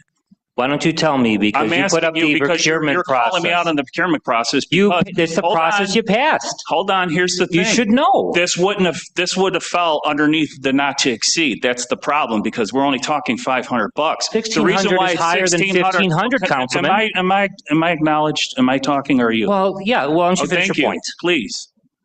So the problem is that we have a dollar amount. The reason being it's $1,660 because then it would fall under the umbrella of the procurement process. But if we really looked at it and seen the actual dollar amount of this cost of this pipe, the town engineer could whip out his credit card and buy it. It wouldn't fall under the procurement policy of dollar amount. Thanks. So a roll call vote on the item. Is that, did anyone care to speak on that? Is that accurate? Thinking about the procurement policy that was passed a couple of meetings back, the dollar amount of $19.99 is coming to mind. For some reason, I thought it was $14.99, but look, you guys put up a procurement policy. You tell me what the amount is. We should all know it. I believe it's $19.99 or less. So this wouldn't fall under procurement, but we've got 3 bids here. And the lowest of the 3 is at $1,661. We've got one at $1,768. We got one at $1,800. Would this board like to reconsider this item tonight or at a different time? Is there a motion to take? I'll second. Really advise against that, but item's tabled. We have a motion by Councilmember Bukowski to table it, a second by Councilmember Jazinski. Resolution 2025-140 is sponsored by Councilmember Thompson, seconded by Supervisor Nowak. The town of Cheektowaga has awarded a contract to install a new emergency generator for the police and court building, Resolution 2024-537. 3 quotes were received by the engineering department for said conduit. Purchase for 2,000 linear feet of 4-inch Schedule 80 PVC underground conduit is hereby approved to Power Flow Technologies, Inc. of Cheektowaga, New York, at contract price of $9,234.20. All right. Make a motion to table. And I'd like to speak on the question, Councilman. Just like the previous resolution, the bid for The supervisor's out of order. There's a motion on the floor to table it. Yes, no more discussion when somebody tables it. We have the parliamentarians' All right. opinion on There's that. a motion to table. Is there a second? I second it. All right. Also tabled. Resolution 140 is tabled by Councilmember Jazinski, seconded by Councilmember Benchkowski. Resolution 2025-150 is sponsored by Councilmember Benchkowski, seconded by Councilmember Jazinski. Town Board of the Town of Cheektowaga by resolution dated January 28, 2025. Resolution 2025-62 adopted updated internal policies and procedures governing all procurement of goods and services. These policies and procedures have been reviewed and need to be amended. Town of Cheektowaga policies and procedures for procurement of goods and services as detailed in the attached here within. Town of Cheektowaga policies and procedures for procurement of goods and services dated March 11th, 2025, being and hereby is adopted by this town board effective immediately. Okay. On the question, looking through the new policy that was proposed, there's some changes to dollar amounts as there was previously, and lately it hasn't been the easiest thing to keep track of these dollar amounts on what triggers multiple bids and what triggers verbal approvals, what triggers email approvals. My hope is that what was being proposed here tonight, we're going to give this an opportunity to work for a little while. I think it clarifies a couple things that were confusing. It's not much of a substantive change, but what was done prior. And I understand the majority of the board wants to go this direction. And quite frankly, if that's where we're going, that's where we're going. I did want to add another name to the list. So I'd like to amend the list of names to add what's going to become our Director of Admin and Employee Relations, just to make certain that that title is under the list under point 5. Do I have a second for that? Okay. All right, all in favor of that amendment? Aye. That's on the waiver items. Aye. Right? Aye. Any opposed? All right, amendment passes unanimously. All right, on the resolution, all in favor? Aye. Aye. Any opposed? Carries. Resolution 2025-150 is carried as amended. Resolution 2025-151 is sponsored by Councilmember Thompson, Jazinski, Benchkowski, and Bukowski. Rick Rushniak was duly elected to the position of Highway Superintendent for the town of Cheektowaga and began his term on January 1st, 2024. Highway Law, Section 140, lists the general powers and duties of the town highway superintendent. The highway superintendent is to submit to the town board a Form 202-A with estimate of expenditures for highways and bridges. Superintendent is required to submit a written annual inventory of all machinery, tools, and equipment. An annual report of monies received and dispersed should be submitted. The superintendent must submit the agreement for the expenditure of highway monies to the town board for their approval, and this must be signed by the town board prior to any highway expenditures. The majority of the town board has not seen these items and is not aware that they have been completed as required. The highway superintendent is directed to present this information to the town board on or before the next regularly scheduled town board meeting on March 25th, 2025.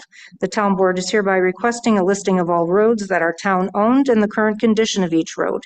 Annual inventory listing should include any other equipment with a value over $1,000. These lists should be typed and placed on the town highway webpage when completed to provide transparency to our residents. Right, on the question, just a couple comments before we start. I'm, reading through this resolution. I see a desire for information here. I don't think that's anything that is controversial whatsoever. Quite frankly, I think that's great that we're asking for things. Just as I'm reading it, there's a couple of things that kind of jump out, and it's the 284 agreement. We had this discussion around the end of the year. We had it last year at some point, and I wholeheartedly agree it's something that we should be getting on an annual basis. It's a challenge to put that together when the town board isn't giving the highway department and the highway superintendent the directive of what type of infrastructure work and projects we want to do to allow him to prepare that form, to prepare the 284. We had a capital projects meeting on Friday that I think was informative, that was getting us closer to providing the information Rick's going to need to complete 284. 123 as well. I'll hold my comments on that for the moment. I'm sure other council members have questions and comments about that, so I will open up the floor to them. Any other council members like to speak on this? Well, even last year would be nice to have this information because, of course, in accordance with this law, it should be presented to us and has not. I brought this up a few meetings ago and it was deer in headlights. I didn't get a response to when this information would be available. And now we are putting it out there that we're seeking this information. Jack, would you like to approach?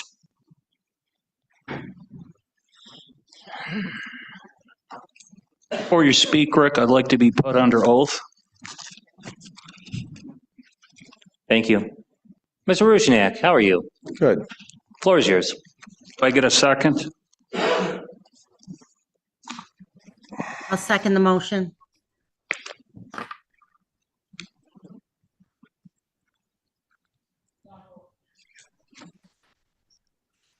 Go ahead. Okay. The information that you're asking. Annual certificate of local highway submitted to the DOT. When was that? 1/8/24. 1/8? Yep. That was submitted to DOT, you said? DOT, yeah, they asked for that in our highway law. This is pertaining to what section now? I'm Yeah, okay. getting flustered here a little. Yeah. Okay. You guys all got this? 2023? Yep. Then we updated, emailed it to everybody. the additions to what we put on. If I could just ask, Councilmember Thompson, when did your term start? 2024. You wouldn't have that, Rick. Wouldn't have what? We walked 2023. we walked into this early. This is one of the things I pushed to make sure we got it done. Okay? I remember this very well because this was provided, I know at least I got a copy of it, and there's multiples out there, at the end of 2023, and I spent early 2024 while it was still cold on Saturday mornings, a couple Saturday mornings, with a cup of coffee and podcast in the background, taking a look through what, quite frankly, is the most extensive and detailed inventory that I've gotten in my 7 years on the board. So if this is something that any board member does not have, let's work on making sure they get copies of it. But as far as the highway department preparing that, I've got a copy here. You have the snow blower that we purchased last year in there?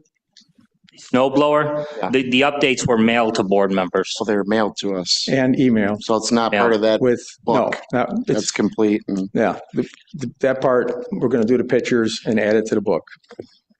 But this is an expensive book to put out, so we want to do it once. Well, it has to be done every September. Can't just do it once. That's what we did. We updated it and emailed it out to everybody. Well, I'd like a copy, but it has to be done every September. Every year. One of the things I was hoping we can talk about a little bit is section 123. And it says, the resolution says, whereas in accordance with section 123 of town law, on or before the 20th, an annual report of monies received and dispersed should be submitted to the town board. So I went to 123 of town law and I found text relevant to this. It says each town officer and employee, except the town justice, because the rule is different for you guys, at the time of submitting his books and records shall file with the town board a statement in writing showing his receipts and disbursements for the fiscal year. Such statement shall be in detail and shall be entered in the minutes of the meeting by the town clerk. As far as I understand, and Madam Clerk, please correct me, this is not something that's gone into your office in previous years. And I understand why, because of the next paragraph. It says the provisions of this section requiring an annual accounting and the submission of books and records by all town officers and employees to the town board shall not apply to a town having a town comptroller. Now that's one of two conditions. We don't have a comptroller. But the other condition says, nor to a town which, prior to the 20th of January, shall have engaged the services of a certified public accountant or public accountant to make an annual audit to be completed within 60 days after the close of the town's fiscal year. Which, when I read that, I think Drescher and Malecki, the firm that we retained under 2022-715. And that was done for when I'm finished, So that was, they were retained under Resolution 2022-715 for a 5-year window. The first annual audit of which they did in 2022. This here is one of the books they provided to board members at the time. And as far as that goes, because, as I read that law, because of having the CPA, that the highway superintendent's duties under 123 are covered by the accounting firm. So I get the intent, again, of the resolution as a whole, but that particular piece, if anybody wants to clarify what they mean by 123, I'd welcome it. Councilmember Jazinski? I appreciate your answer, but you're not under oath. The highway superintendent is, so I'd ask for what you just said to be not entered into record, and I would ask for the highway superintendent to continue. All our disbursements. You're on a bender tonight. Continue. All our disbursements are done right to detail, every penny we spend. Do it every year.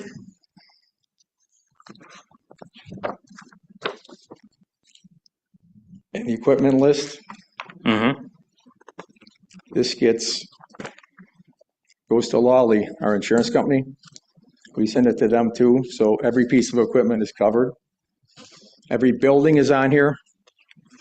Everything we do is taken care of. A lot of this information is in the town. If you can't find it, let me know, I'll get it to you.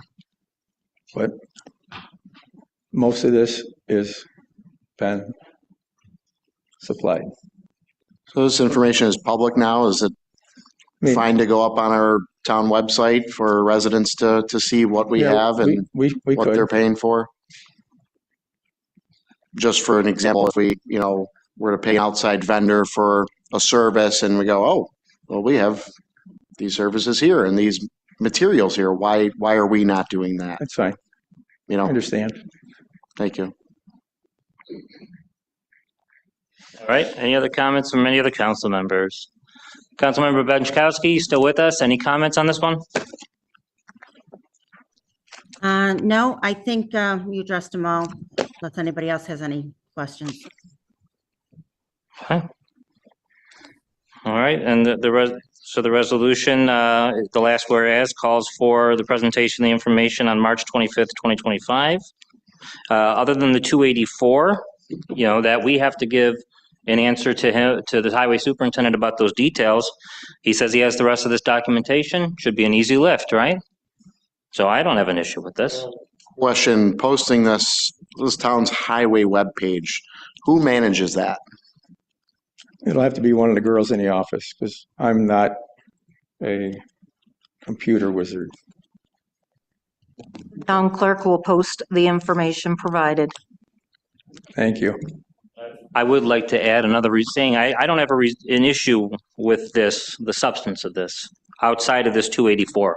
He physically can't complete it if we don't give him an answer. So I think we should add another resolve to that. The 284 information will be provided following the board's approval of capital projects for 2025. I don't see any reason to oppose such a reasonable item.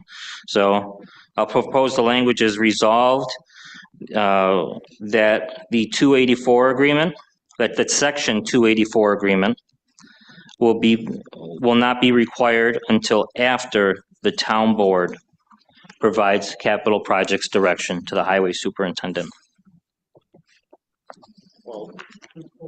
What does that have to do with 2024? Are you asking for the 2025 information for the 284? Or you want the 284 for 2024? Because we have a 284 for 2024. I mean, we're obviously not going to have the answer to that question or that further resolved because we haven't completed projects in the year 2025. I agree. So are we speaking to 2025 or 2024? Because the 284 for 2024 was passed by this board. I'm completely satisfied with the way the resolution is. It's going to be a little difficult for me to put the 284 agreement out without having projects to put it to. I can appreciate that, Rick. No one said your job was easy. I can appreciate it. I mean, we had our meeting. We did a good presentation. And actually, the presentation we do have, we can show it if you'd like it. But it shows what we need. So this is part of that project of what our wants are or needs to get it done. It's just getting funding. That's the whole key. So we've got sewer work, we've got road construction, we got projects to finish. We've got pictures of roads, if you want to see them. Vern's seen the whole operation. Yeah, if I can for a moment. So I replied to an email I forwarded to you. I mean, it was late last night. I didn't expect a response just yet, but there was a resident that called the highway department and they were told that we're not paving this year. So I was wondering if that's the information we're giving out and actually, who would give that out? Actually, the phone call came in.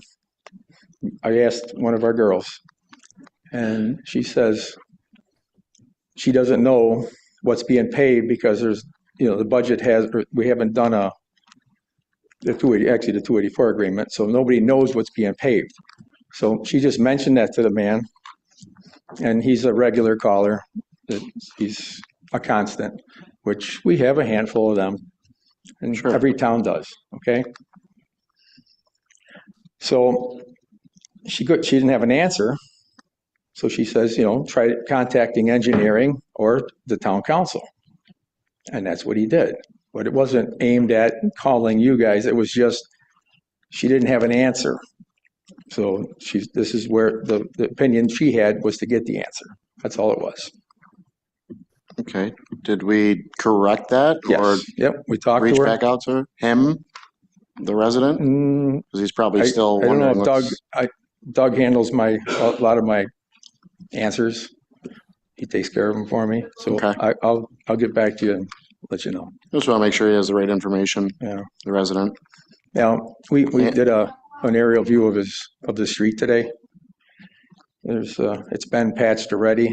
It's a short dead end that he's complaining about. And he complains about it every year. And the biggest problem is plowing there is our big problem. They park diagonally. I mean, I hate calling the police to have them moved and stuff. We try to work around them. And then we get complaints we didn't plow properly. But we do the best we can in these little dead ends. Yeah. Going into the paving, so I know we've had this conversation before, and before the weather breaks here, it came up again at our capital projects meeting we were at, and we're looking for, again, to not pave roads just for the faction, just to pave roads. Yeah. So I was looking for a list of the absolute need for roads that are done. I mean, the street I live on, yeah, it'd be nice to have a nice road, or a brand new road, but I don't need one. The ones that we showed you were the ones that absolutely have to get done. Right, but that was 4 or 5 streets. We're looking at not getting a lot of money here, so this is what we're looking at. We've had conversations in the past year about, we're not going to bring everybody out just to pave 5 streets. I understand that. Right. So again, we're not going to just do 5 streets. Yeah. So what I would love to have, just so we can try and be ahead of this, and we know money is obviously tight and you want to be responsible with that. So if we can get ahead of this to try and say, hey, to the board, we have these, 100 streets that we recommend doing. This is why, this is what they look like. We've taken, comments from the public to say, because maybe we missed one, and they say, my street is in dire need and it wasn't mentioned. I want to start canvassing now so that we have this available, when it comes time. That'd be my ask, if you could. We'll put a bigger package together then for you. And also factoring sorry to cut you off, we talked about drainage. So some drainage may get done, and I know that ties to some roads being done. So if that can be tied into that's the key. That would be where we great. do drainage is where we need to pave, because we're going to tear the street up. So this is even if all that's ties in. all factored together on one. That's why we showed you all the sewer projects that were on there, so we can. Those are tied in. So it's a big number when you put that all together. So we're trying not to get carried away here. These projects have to get done, the drainage projects. And I get it. I mean, you've seen how bad they were. Yeah. I mean, we could or tomorrow morning, tens of millions of dollars on sewer work. We're sending out the crack seal machine, and that's going out to preserve roads. When you see a seam in the middle of a road, water infiltrates it, frost picks it up and ruins it. We have that out there. We had a bad winter with a lot of frost. So we're on it. We're on it tomorrow. Is it one machine? We have one machine, and it's borrowed we borrowed it from East Aurora. Yeah, the shared service agreement. Get into this 284 agreement. If we want to see change on this, and we talk about the first meeting of January, I think the board has to. I see you as soon as I finished. I see the board has to do some things differently in order to get this in time, because you need to know what the board is asking for. In order to put a list together, say this is what I'm going to expend, what the board's willing to approve. That if you put it up and we say, hey, we don't want to fund that, it creates some problems to get that within January.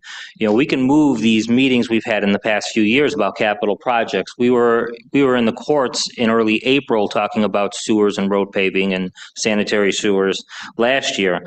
We're in early March now and talking about these projects, moving these discussions and the decision phase of that between Thanksgiving and Christmas is something we can do, but we have to figure out months earlier, what are we going to do on the funding? Because the funding you get from CHIPS, pave our potholes, and that is only going to cover one of the 3 phases the highway department usually does.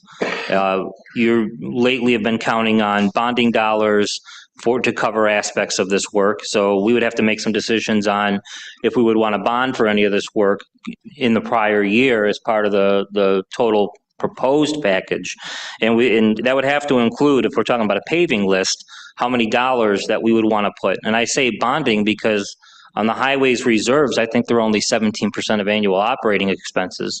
We've only got a couple $100,000 left before we get to the fund balance policy minimum. If we go under that, it's not like we're going to all be jailed in a gulag, but we're not following our policy if we do that. And we have less than 2 months of operating expenses at that point.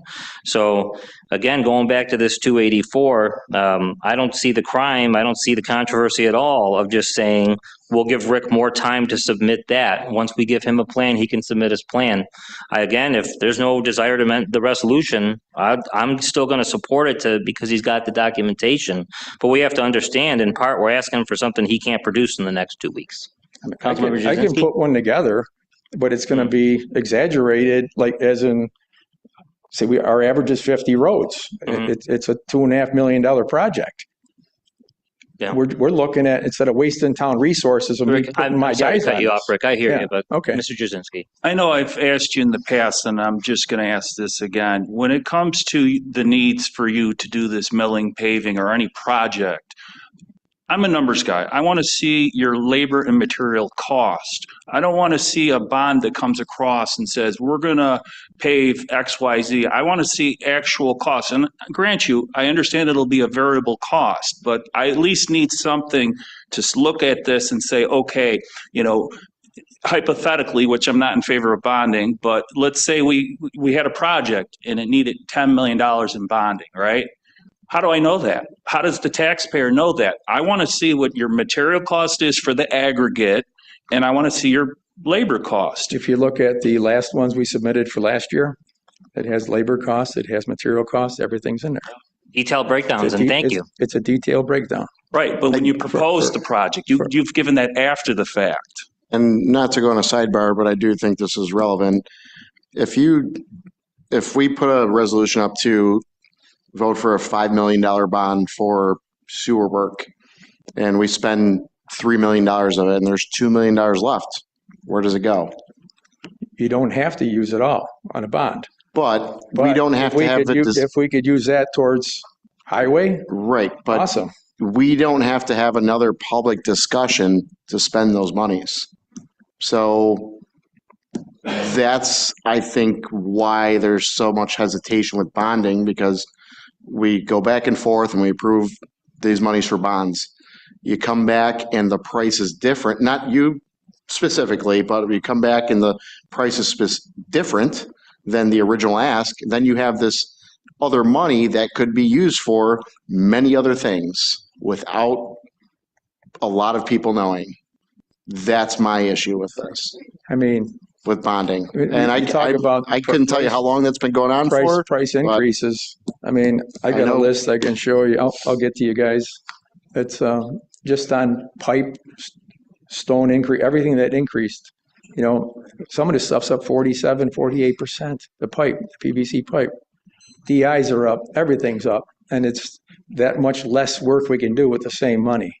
That's the hard part. I mean, I'll do whatever we got to do. Whatever we get money for, we will use it responsibly. Councilmember Pilarski, you're recognized. For the sake of this resolution that we've been on for the last 20 minutes, nowhere in this resolution does it say, hey, submit section 123 of the monies received and dispersed for the year 2023 or 2024 or 2025. And it's not saying that for section 284 either. So I would recommend the highway superintendent to submit any of those reports, the most recent ones. And if there's an issue with this board saying, hey, you didn't submit your 2024 yet for section 284, he can then come back and say, well, I haven't submitted the 2024 yet because it's not due until 90 days after the year. And we're only at day 55 or whatever the heck it may be, So we may not get the 2024 for section 284, or we may not get the 2025 because we're not there yet, but we should get the most recent. And if we need to question why the most recent looks outdated to us, he may have that answer to say exactly why, being like this 284 that we've just gone in circles for the last 20 minutes. So as the way this is written, I have no issue with it because there's no timeframes asking for things that he shouldn't have. He should have at least one of these things, even if it was from 10 years ago. And then we question, why is it outdated or why is it not the most recent? And then we can get that answer. Other than that, we're just spinning our wheels up here asking for the same thing. No, I think that's a very valid point, and it should be the most up to date. But the discussions that we've just had, I think, are productive, and it's valuable information that not a lot of people know about. Too. 100%. It's very productive. I think, you ask valid questions about the bonding and all that stuff, but if this is the 284 holding us up that we're spending, 20 minutes on asking for an amendment of it, I think we can move forward with it and still get the information we're looking for. Either we put on when the next one's available or the most recent. They're both the same. All right, I'd like to call the question. All in favor? Aye. Any opposed? Carries. Thank you, Rick. Thank you. That was Resolution 2025-151, passed unanimously. Resolution 2025-154, sponsored by Councilmember Pilarski, seconded by Supervisor Nowak. Supervisor Brian Nowak being and hereby is designated the Town of Cheektowaga Drug Enforcement Representative effective March 12th, 2025. Said appointment shall expire upon the appointment of a new Employee Relations Personnel Department head. Got it. I'm actually pleased that this one got pulled, so I can speak on it briefly. We need to appoint somebody as a drug enforcement representative. This would appoint me for just a week until, if the board approves tonight, our new Director of Employee Relations under the new title we're proposing. This would allow the town to have somebody with this position for the week to deal with anything HealthWorks related, anything drug testing related, random drug testing, other situations like that. Any other council members on the question? All right. I'd like to call. Councilmember Benchkowski here, just Okay. to confirm, so you'll have a new resolution at the next board meeting appointing our new HR director. In the email I sent yesterday, council member, we have, there's 4 resolutions tonight. I know they came through yesterday. We finalized details yesterday. One of those deals with the drug enforcement representative. So if the board approves the new HR coordinator for the town, they would take over on March 19th. So this would just give me this appointment for 7 days. Okay, thank you. All right. Any other council members? All right. All in favor? Aye. Any opposed? All right. Carries. Ryan, need me for anything else? I got some stuff I gotta take care of at highway. Got a second shift. Guys, you're all set with the highway superintendent? I think this is the last of what we have for him. Okay. We're good. Thank you. Have a good night, Rick. Resolution 2025-168 is sponsored by Councilmember Thompson, seconded by Supervisor Nowak. Haley Whipperman of Depew, New York, being and hereby is appointed to the contingent permanent position of clerk typist in the Building and Plumbing Department in accordance with the terms and conditions of the town's collective bargaining agreement with the Town of Cheektowaga Employees Association effective March 25th, 2025. Question? I'd like to make a motion to table this, please. All right. The item's tabled. I'll second. We have a table by Councilmember Thompson, second by Councilmember Jazinski. Resolution 2025-171 is sponsored by Councilmember Thompson, seconded by Councilmember Jazinski. Councilmember Thompson has made application to hold a July 4th parade on Friday, July 4th, 2025, from noon to 2 p.m. Parade route being part of Walden Avenue from Thruway Plaza, Harlem Road at Walden, down Harlem to Cheektowaga Town Park. This town board hereby approves the aforementioned application. All right. On the question? Yeah, I just wanted to have a brief discussion if I could. Okay. So I know in years past, we've done, the 3rd of July and the 4th of July, both here. Fireworks moved from the 4th to the 3rd. And, you still have just the parade on the 4th. And I was kind of testing the waters to see where interest is to moving everything just to one day and having it on the 4th again, because when you do have the parade and everybody involved, you finish the parade and then it just stops. and you have all those families there, and maybe they don't have somewhere to go, and they could go to the food trucks that we have on the 3rd, or and we have a good showing on the 4th of July for the fireworks. I know it's a discussion that needs to be had with our safety and the chief of police, and of course the board too, moving that to one day. That's just something I personally would love to see, as the fireworks on the 4th of July. I understand people have events and parties to go to, but I just think as a service, and again, there are overtime costs and things like that. Some of those things are expected with certain scenarios. I know I'm asking for this, and we did do this in years past, but I wanted to at least bring up the discussion and see where the appetite is for something like that, because stretching it to the 2 days, 4th of July, I feel like is just kind of, you do the parade and then that's it. And then the 3rd of July, you do have people that are doing their own parties then too. And, you want to make sure that if you do put all this time in on the 3rd to do band and recognition and things like that, that you're not, wasting your time there either. And that's just something that I want to have a discussion about and see at least this board's thoughts. Yeah, if I could on this one here, are you also? Any residents' comments after too? We would have, my office has been working, and by my office, I mean my secretary and my assistant, and thank you to them. They've done the bowl of the work here on organizing July 3rd. So we've called folks for food trucks already. We met with the fireworks vendor to have some discussions on, which was yesterday.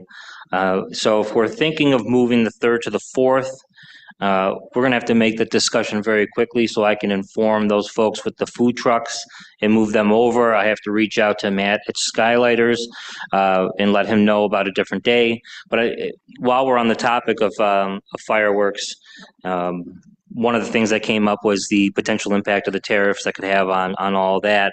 But in the course of it, this is a vendor we've worked with for a couple decades now.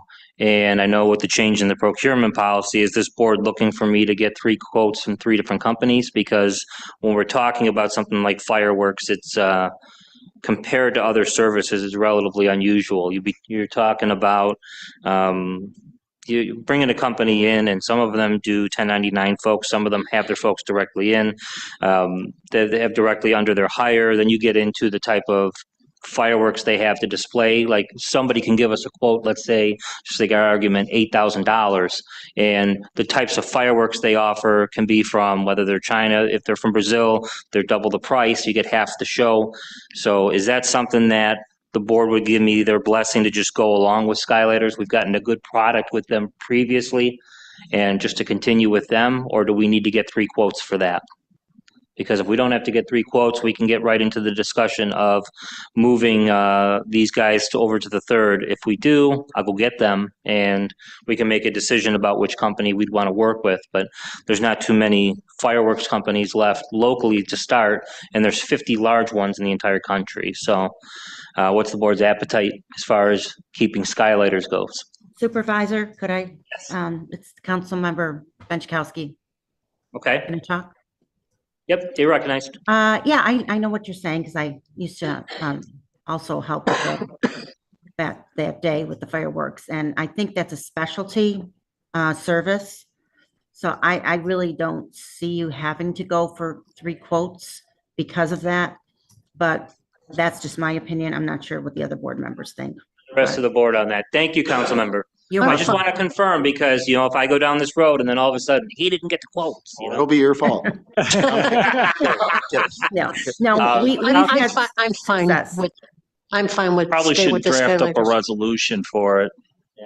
Councilmember But I just Pilarski? wanted to add something. Oh, I'm sorry. Continue. July 3rd was really great, but I also participated in the parade on July 4th, and it was a letdown to go to the park and there was nothing there. So I think it's a great idea to move both and just put it back on 4th of July. And what was done years ago is that you'd have the parade. This is back when the Patriotic Commission was around. You'd have the parade, and folks would go into the park, and then there'd be burgers and dogs and festivities and all that. And I think that's what we're all thinking about, what was done many years ago. But Mr. Pilarski, then we'll go over to Mr. Thompson.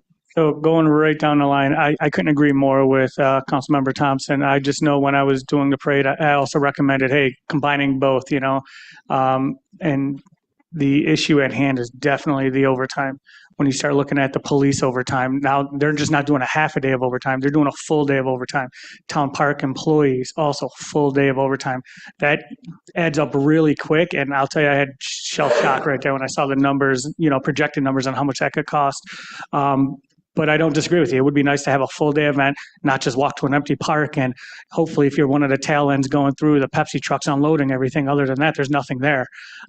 So I agree with you, but I think it comes down to dollars and cents, especially if we have a budget issue, moving forward, which we have a budget issue now. It's not even just moving forward, it's one now.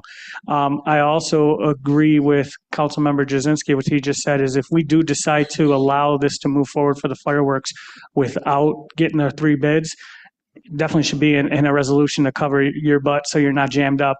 I don't necessarily think that's a wise choice. I think we're opening up a can of worms to just cherry pick and say, hey, fireworks is a specialty thing, because I'd probably come back, with the senior services and say, well, I'm looking for a folk rock, band for the seniors, and that's a specialty and rare. So like it's a fine line, and I think we may open up a can of worms to say each department may have a specialty that they may ask for. So to me, it's either the procurement policy or not. There's no wiggle room.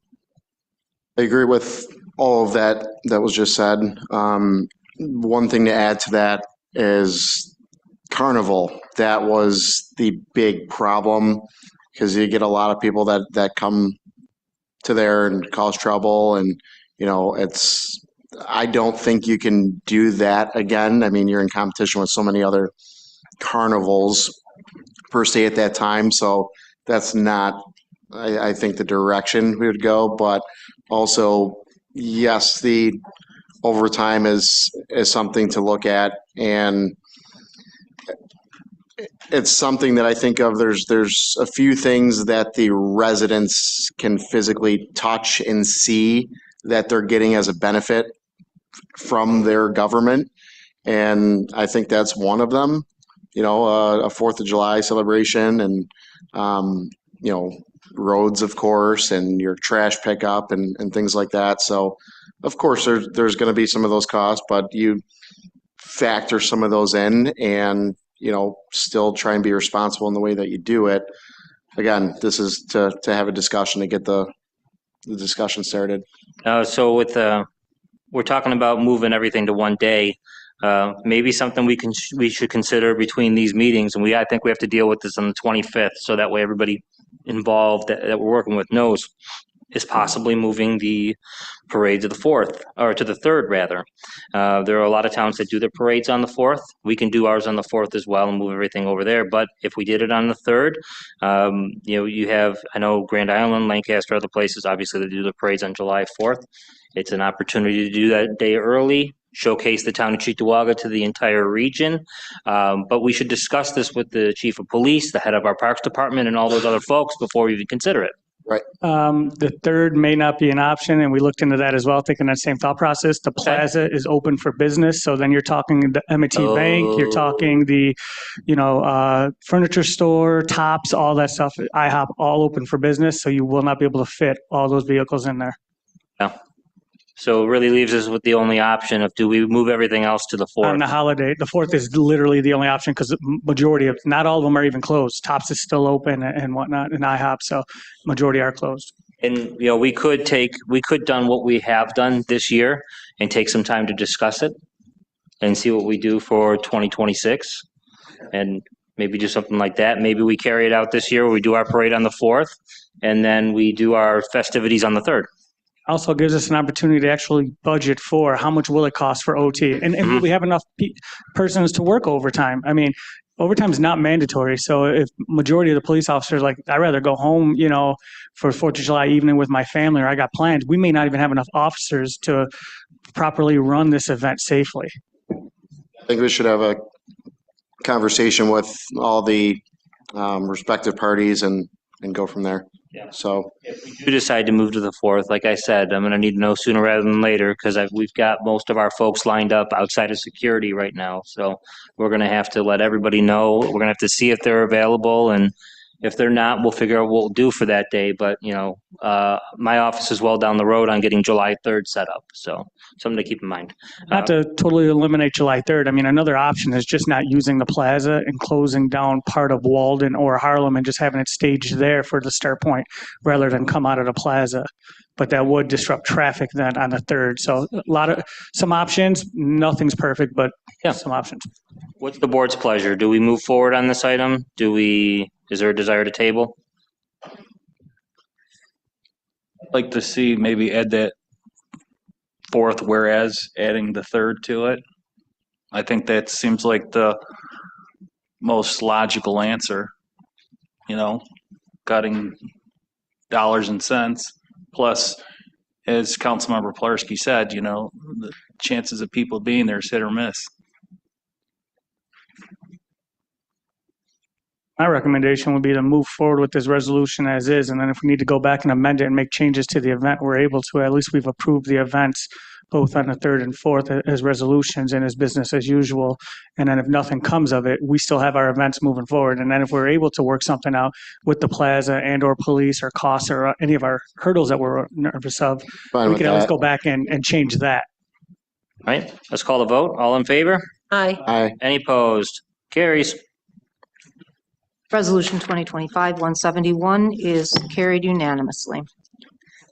We're going to go back to Resolution 2025-137. That is the warrant. There was an amendment to remove several items off the warrant.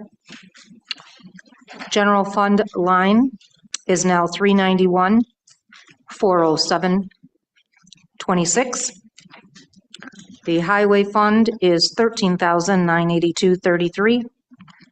Capital fund, 68,622.12, making the total resolution 1,398,366.50. 2025-137, the following vouchers and warrants submitted to the town of Cheektowaga prior to March 11th, 2025 are hereby approved and made here part of, sponsored by Supervisor Noack, seconded by Council Member Thompson. The amended resolution, all in favor? Madam Clerk, I'd like my name removed as a sponsor. You have a sponsor for the warrant as amended? Sorry, I was dying over. I didn't hear that. Sponsor for the warrant, I'd like my name removed. We already have Councilmember Thompson as a second, as a replacement for Councilmember Filipski. Any other councilmember? I'll put my name on it. Councilmember Jazinski as a second. All in favor? Aye. Opposed? Resolution 137 is carried as amended. We do have some items that came in late, so I need a motion and a second to waive the rules to include resolution items 2025-176 through 183. Do I have a motion? I'll second. Councilmember Bukowski, seconded by Councilmember Pilarski. All in favor? Aye. Carried. Resolution 2025-175. I'm sorry. I'm sorry. We don't have that one. Resolution 176 is sponsored by Supervisor Noack, seconded by Councilmember Bukowski. The town of Cheektowaga has found that despite Section 125 of the cannabis law prohibiting the sale of cannabis and cannabis products without a license from New York State, there has been a surge in retail establishments selling cannabis and cannabis products without the license and approvals required under cannabis law. Town of Cheektowaga desires to ensure public safety and the general welfare of the town and its citizens by providing a local law to take necessary action to enforce the prohibitions of sale of cannabis and cannabis products without a license from New York State. Local law number 1 of the year 2025 shall take effect upon filing with the Secretary of State. On the question? All in favor? Aye. Aye. Any opposed? Carries. Wait, Supervisor, Oh, I did Councilmember Benchkowski. I wanted to make an amendment. I'm sorry, my internet here is not good. This was a long planned trip. I'm sorry I'm not there tonight, but I was wondering if we could just make a few minor changes. If I get a second. At the end of these suspension items, we can bring this back up under a motion to reconsider. Okay. Will do. All right. Resolution 2025-177, sponsored by Councilmember Thompson, seconded by Supervisor Noack. Santorino Arvello Jr. be and hereby is appointed to the title of Senior Sewer Maintenance Worker in the Sewer Maintenance Department, effective December 11th, 2024. All right, on the question. All in favor? Aye. Opposed? Carries. Resolution 2025-178, the town board sponsored by Councilmember Pilarski, seconded by Supervisor Noack. The town board hereby creates the position of Director of Administration and Employee Relations pursuant to civil service law and rules effective March 12th, 2025. All right, on the question. All in favor? Aye. Any opposed? Carries.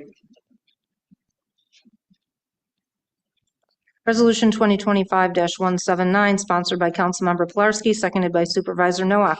Tammy Janisako of Cheektowaga, New York, being and hereby is appointed to the position of Director of Administration and Employee Relations at the annual salary of $80,000, along with all relevant benefits effective March 19th, 2025. On the question. All in favor? Aye. Any opposed? It carries. Resolution 2025-180, sponsored by Councilmember Pilarski, seconded by Supervisor Noack. Director of Administration and Employee Relations, Tammy Janisako, be and hereby is designated the town's drug enforcement representative, effective March 19th, 2025. Question. All in favor? Aye. Any opposed? That carries. Resolution 2025-181, sponsored by Councilmember Pilarski, seconded by Supervisor Noack. Director of Administration and Employee Relations, Tammy Janisako, be and hereby is designated the Town of Cheektowaga's appointing authority, effective March 19th, 2025, and that a copy of the resolution be forwarded to the Commissioner of Erie County Personnel Department. All right, on the question. All in favor? Aye. Any opposed? Carries. Resolution 2025-182, sponsored by Councilmember Pilarski, Thompson, Noack, and Jazinski. By resolution date September 9th, 2024, 2024-561, Brian F. Coons was appointed to the permanent title of Chief of Police.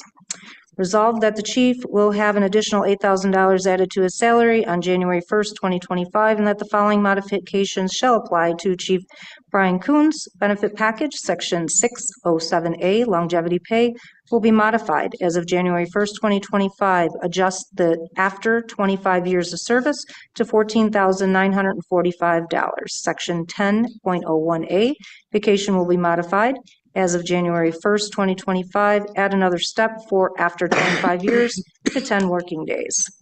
All right. Madam Clerk, can you remove my name off the resolution, please?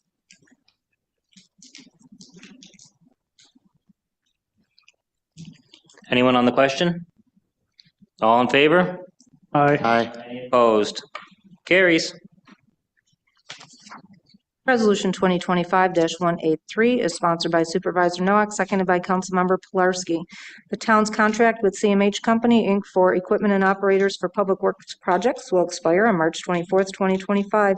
Said contract also serves as the town's emergency contract for any need that may arise 24 hours a day, 7 days a week in support of the town's infrastructure.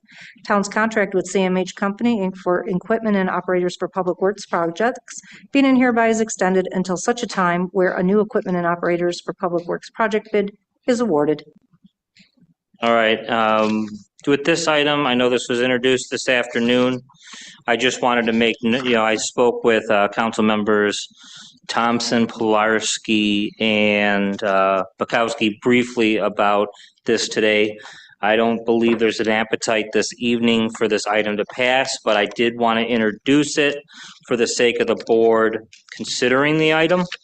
One of the reasons we maintain this particular public works contract is to deal with emergencies. And this year we've had 4 issues with homeowners where we've used the contractor to do some repairs on town-owned property that relates to their sewer district to make sure the residents can connect their sewers to the main system. And we've used these folks on 4 occasions there. We've got another instance that came up in the past few days that we're going to have to rely on them again as well. The current contract does expire on the 24th. We've got a board meeting the next day. So I wanted to put this item in front of us so we can have a brief discussion about what we want to do here. Do we want to extend these guys until we put the public works contract, the subsequent contract, out to bid? We do the notice to bidders, we open the bids, we award the bid, and once we award a bid at that time, we go to the new contractor, whoever may win that bid. Or do we want to get ourselves into a situation to where after March 24th, we're going to have to figure out who we call, what those prices will be, and work from there? What's the board's pleasure? Call for a roll call vote. Right? Call for a roll call vote on 2025-183. Councilmember Bukowski? No. Councilmember Benchkowski? No.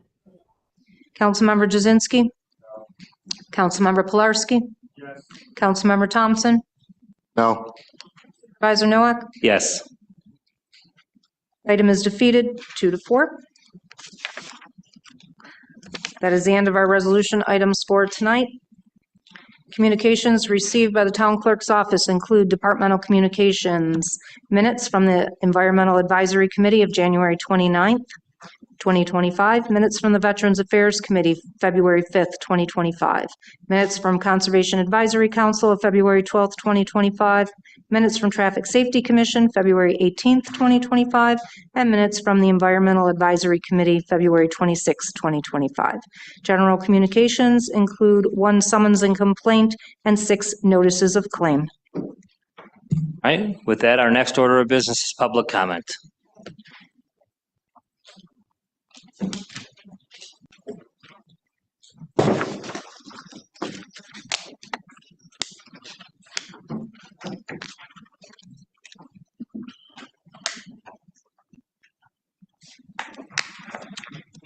I'm going to go to the residents that are still here, starting with Dawn Filipski.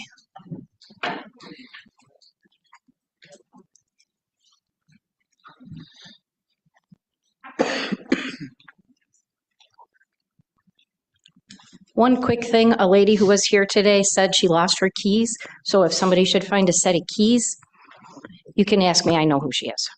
And the other thing is I saw on Facebook that the solar farm is now suing the town, for which I guess I would say I'm sorry, but not really. And before any of you guys make a decision on whatever's going to happen, I would urge you to come to our neighborhood on Raleigh Hollow and actually see for yourself. I do not believe that the solar farm people have been extremely honest nor fair. Part of the EPA says that the first thing to do is to contact neighbors. Well, sometimes they consider us a neighbor, and when it's convenient, they don't consider us a neighbor, or whatever, vice versa. We are separated by the creek.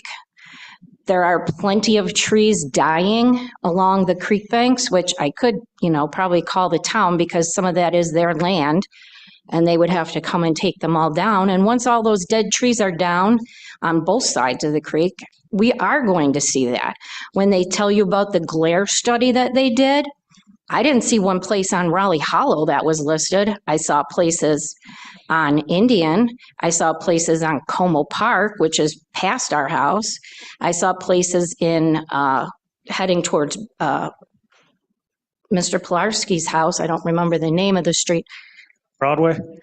Talking about the solar farms? Yes. Yeah, there's one on Broadway.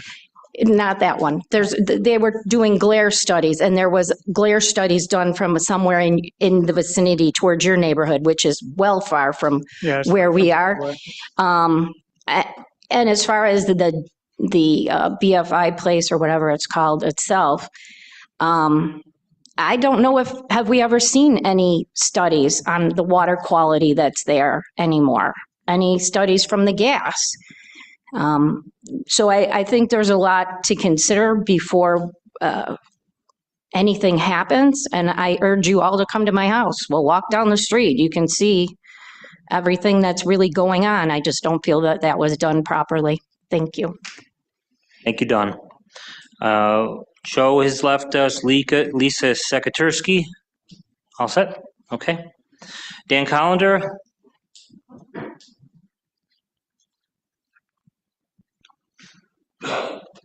I've asked this before. I don't know if I've asked it with this year yet, but what happened to our seats that were in here that nobody wants to talk about? They're still missing. Nobody's told us where they went. Somebody made an executive decision and nobody wants to tell the world who stole our seats. So does anybody want to speak on it now? Or we're just going to keep pretending that it never even happened? I'll speak on it. Didn't we all receive an email from the contractor saying that they were disposed of? I mean. Okay, where were they disposed of? Disposed is a generic word for a lot of things. To the dump. To the dump. From the contractor. What dump did they go to, and do you have the bill to prove it? Because I don't trust there's any as far as I can throw you. I will seek that information for you. Thank you. Okay, so they're not on town property. They were disposed of at the dump is what the contractor said. So if I went and right now and I took a truck, made an executive decision and took a truck or a car off town property, what would I be charged with? Be charged with stealing, wouldn't I? Because it's not my decision to make. It's the town board's decision to make. And the decision was made without the town board knowledge until they were already gone, missing, disposed of, whatever you want to call it.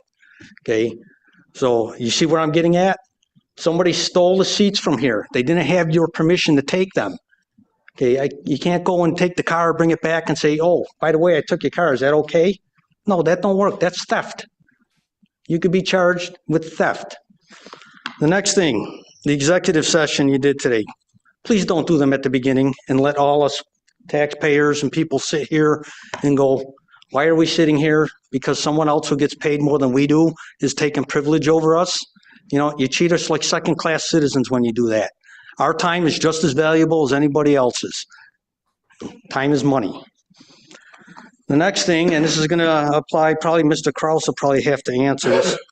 Looking at the 2024 amortization schedule for our debt, there was 5 things, I think there was 5 on there for $25 million plus we're bonding this year. Can you explain that? One of them's for 16 million plus some dollars. It's 25, so I'm trying to figure out how that's on the 24 budget, but it's listed as being bonded in 25 as the initial start date.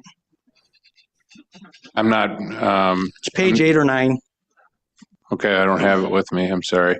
My guess would be that the date is wrong because there was most of that. Anything that's on that amortization schedule would have been already issued debt. You would think, but it has some 2025 dates on there. So that's why I'm saying that we're really scratching our head. And this budget document you signed off on before they sent it to me.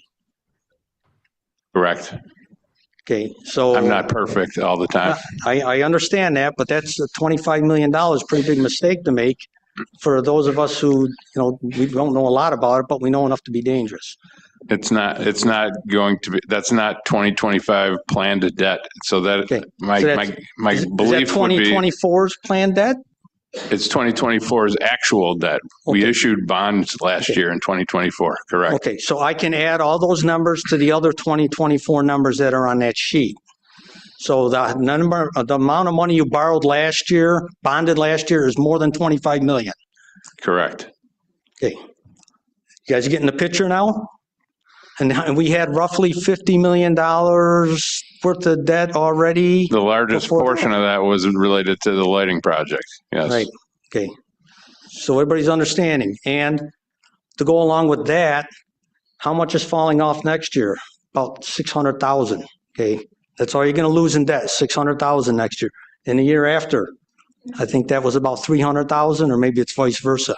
Then you skip and go to 2031 before any more debt falls off of the town's debt. That's 5 years. 5 years, you are not robbing Peter to pay Paul. It's gone. You're just adding to it. You are only going to add to your debt for 5 entire years every time you bond. You're not removing anything. That's why I push don't bond anymore. Got to stop the bonding unless it's absolutely, there's no other way around it, and it's must have. I mean, we're just digging a hole. We're digging a hole for our great-great-grandchildren. It's ridiculous. Thank you. Thank you, Dan. Last speaker signed up is Wally Carriero.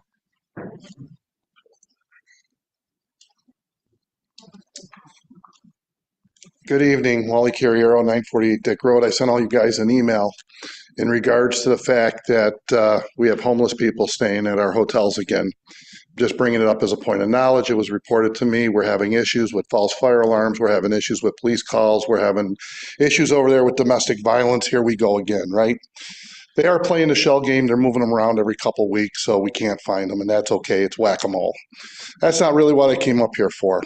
I did come up here to let you guys all know that there's a Duca meeting Thursday night. It's at the Maryvale Elementary School at our primary school at 1 Nagel Drive. You're all invited. This week's speaker is going to be a travel agent talking about people who wish to take cruises and vacations and working with a travel agent. So we hope our members will find that interesting. My last comment is this entire evening, as I sat here since 5:30, and you've already heard a lot of the comments from the other people that are here with me. I should say not other people, I should say my neighbors, right? Because everybody here, we're all neighbors. We all live in the town, hopefully, with the exception of a couple that have exemptions. And there was one point that this board started talking about the 4th of July, and we actually started talking to one another. And I have to go and commend Vern for bringing up that conversation because we actually agreed on it, right? We were actually agreeing what we could do in our town. And I'll give you my 2 cents. I'll be honest with you. I like the fireworks on the 3rd because of the overtime issue. I don't really like the idea of having a big party at Town Park because I remember when I was younger, there was too much beer and too much fun. And it kept the police too busy. And I think that was a lot of reason why we used the get away from the overtime and let's get rid of that. We live in a very celebratory community, and sometimes things go too far. So having the rock and roll bands and the Polish bands and the music on Friday night is great on the 3rd, or Thursday night, the 3rd, whatever day it falls on, having the parade and maybe sprucing it up a little bit after the parade with maybe some food trucks and give people a hang around. But, at the end of the day, let them leave at 5 o'clock and go party somewhere else with the fireworks, right? So this way we're not taxed with the overtime. We don't have the people in our town. And that gives you guys the opportunity to go out there and find those people that are blowing off fireworks on July 4th, right? Because you're always going to get those neighbor complaints. So that's just my opinion. Other than that, I would like to see some more working together and understand that the residents that show up here and walk up to this podium, we want a better town. And Mr. Nowak, no matter how many times you go on television and tell me you're going to raise my taxes, I'm not going to accept it. If you look at our tax bills over the past 5 years, every year you're pumping the residents dry. The quality of life in the town is not getting any better. You're pumping us dry. The quality of life is down. We have issues in the town that really need to be addressed. And the biggest one that I can foresee happening is fiscal responsibility. Some people may have to lose their job. It's happening at the federal level. It's going to happen at the state level. It's going to happen at the town level. I'm sure there's some guy here in the town that probably still has his job making buggy whips, but we don't need him anymore, right? Thank you very much. Thank you, Wally. Moving on to elected officials' comments, starting with supervisors' comments. I'll start off with town hall I'm holding this coming Thursday at 7 o'clock. It's competing with Duca, but if you guys end up at Duca, so be it. I think it's great about what happens here in our town is we have people that come out to meetings in person to meet their neighbors, learn about the issues that are important to them. So if you end up at Cheektowaga High School at 6 p.m. or you end up at Maryvale at 7 o'clock. Either way, you're out in public, you're meeting your neighbors, you're getting to learn about what's going on. But my town hall is going to be, again, at Cheektowaga High School, just around the corner from here, from 6 to 8 o'clock. Highway Superintendent Rujniak will be there. Our County Comptroller Kevin Hardwick will be there as well. We'll start with a brief discussion about some of the issues going on in town and then open it up to a dialogue for the folks that are in attendance. Mr. Uzar has been there in the past. You get an idea of how those things can go. If we have a smaller crowd, we'll have a more intimate discussion. If it's a larger crowd, we'll have to do more of sign up and go to the podium. But just want to invite everybody out. That's an opportunity to meet with me in person, learn about what's happening here in town, and get to meet your elected officials. The other big thing I have here is we had some discussion tonight about that got into a little bit into the capital projects the town will be doing this year. We talked a little bit about the road paving that we have to get done without getting into specific streets and phases. There was insinuations to having to do work on our sewers. And we had discussions at a capital projects meeting last Friday, getting into some of the issues we were familiar with and some of the new issues with our aging infrastructure that have come up. And we, as a board, have to discuss a plan for the type of work we're willing to commit to, the things that we need to do as a town, and not so much those wants. The wants, we can't choose the things we want to do. We got to take care of the things that we need to do. So when we get into the road paving, we usually do 3 phases of road paving. We have enough in state money to get through 1 phase. So when we talk about that, if we have to consider the funding we get from state as a foundation, but that alone isn't going to get us to make sure we don't fall behind on road paving. But again, it's the board as a whole, we make those decisions. So something to keep in mind that what we've done in prior years, the funding we get from the state would cover roughly a third of that in terms of road mileage. When we're getting into some of the things we have to take care of this year, we've got continuing work on the DEC consent order. We've got a portion of that order that is due by July of 2026. And some of the work we need to finish up deals with manhole rehab for what's called our sewer shed 4. Also our sewer shed number 9 and sewer shed number 10. We've got a lateral pilot study that we started funding that last year, and we've got 2 of those phases funded already, but there's 3 others we have to discuss the funding for and how we're going to take care of those. Sanitary sewer lining for what's called sheds 9 and 10. We have to find a way to take care of that as well.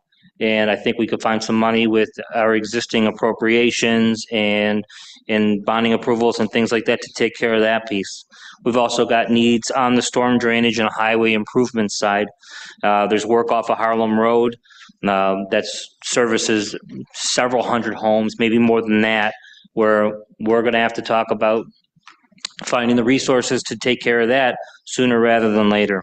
We've got proposed work along with community development that deals with 2 streets, Willow Lawn and Meadowbrook, that curbing is going to be taken care of on those if we go along with the community development plan. We have to find additional resources to take care of the paving portion and the rest of those streets. There's a lot of demands from the infrastructure itself telling us it's getting older. There's work that needs to be done. Obviously, we can't do this all at once, but what I just read off there is, I think, a foundation from which for us to have a discussion and finalize the projects as a board we want to do. I'd be willing to find ways to commit to all of these items here, mostly because we need to through DEC consent, in part because we have matching community development money, and the final item is in a floodplain that we are running out of time on addressing that one in a way that we can. Those who are at the capital projects meeting know we've got an opportunity to line those sewers now. If we don't line them, the work can be even worse later on. And I've been here on this board a little over 7 years now, and I just wanted to finish up with this.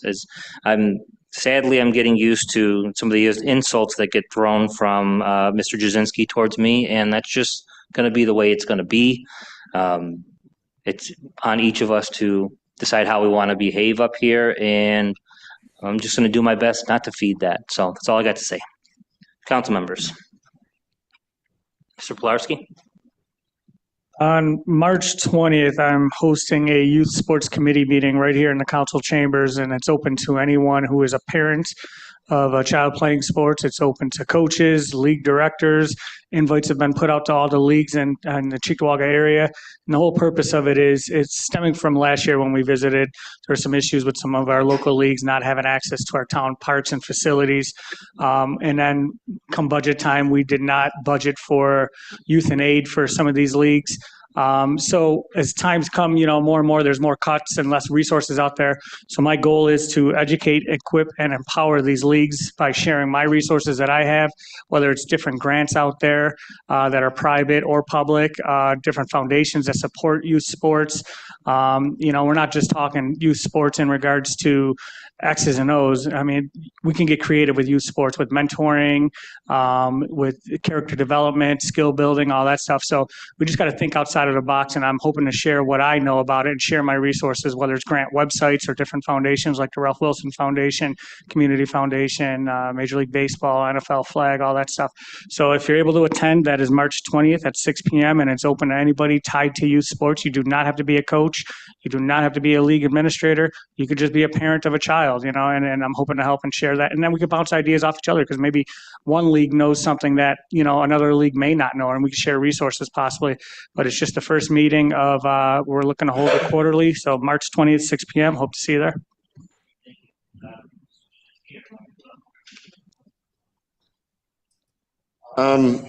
Just to touch on some of the things I mentioned earlier in the first comment period, one of the things that was brought up this week was the potential to have a citizens advisory group, to have others look at the budget who, some may be in the town already and know how the inner workings go. I know we did have a group like this in the past, and I think it's important to have that conversation again, and just wanted to bring that to light. That's something that I'd hope to see come to fruition, fresh set of eyes to see where we can trim some of the expenses that we do have. And who better than some of the people who've worked for a long time alongside with private citizens.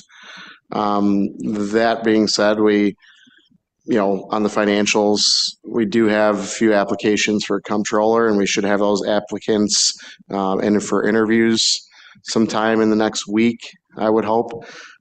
So I do believe that's going to be something that's going to be very beneficial to the town. Going into the DEC, there's been this topic for as long as I've been here, which isn't that long, but I'm kind of sick of hearing about it. But you hear so many different things, and we're being fined $5,000 a day or $50,000 a day.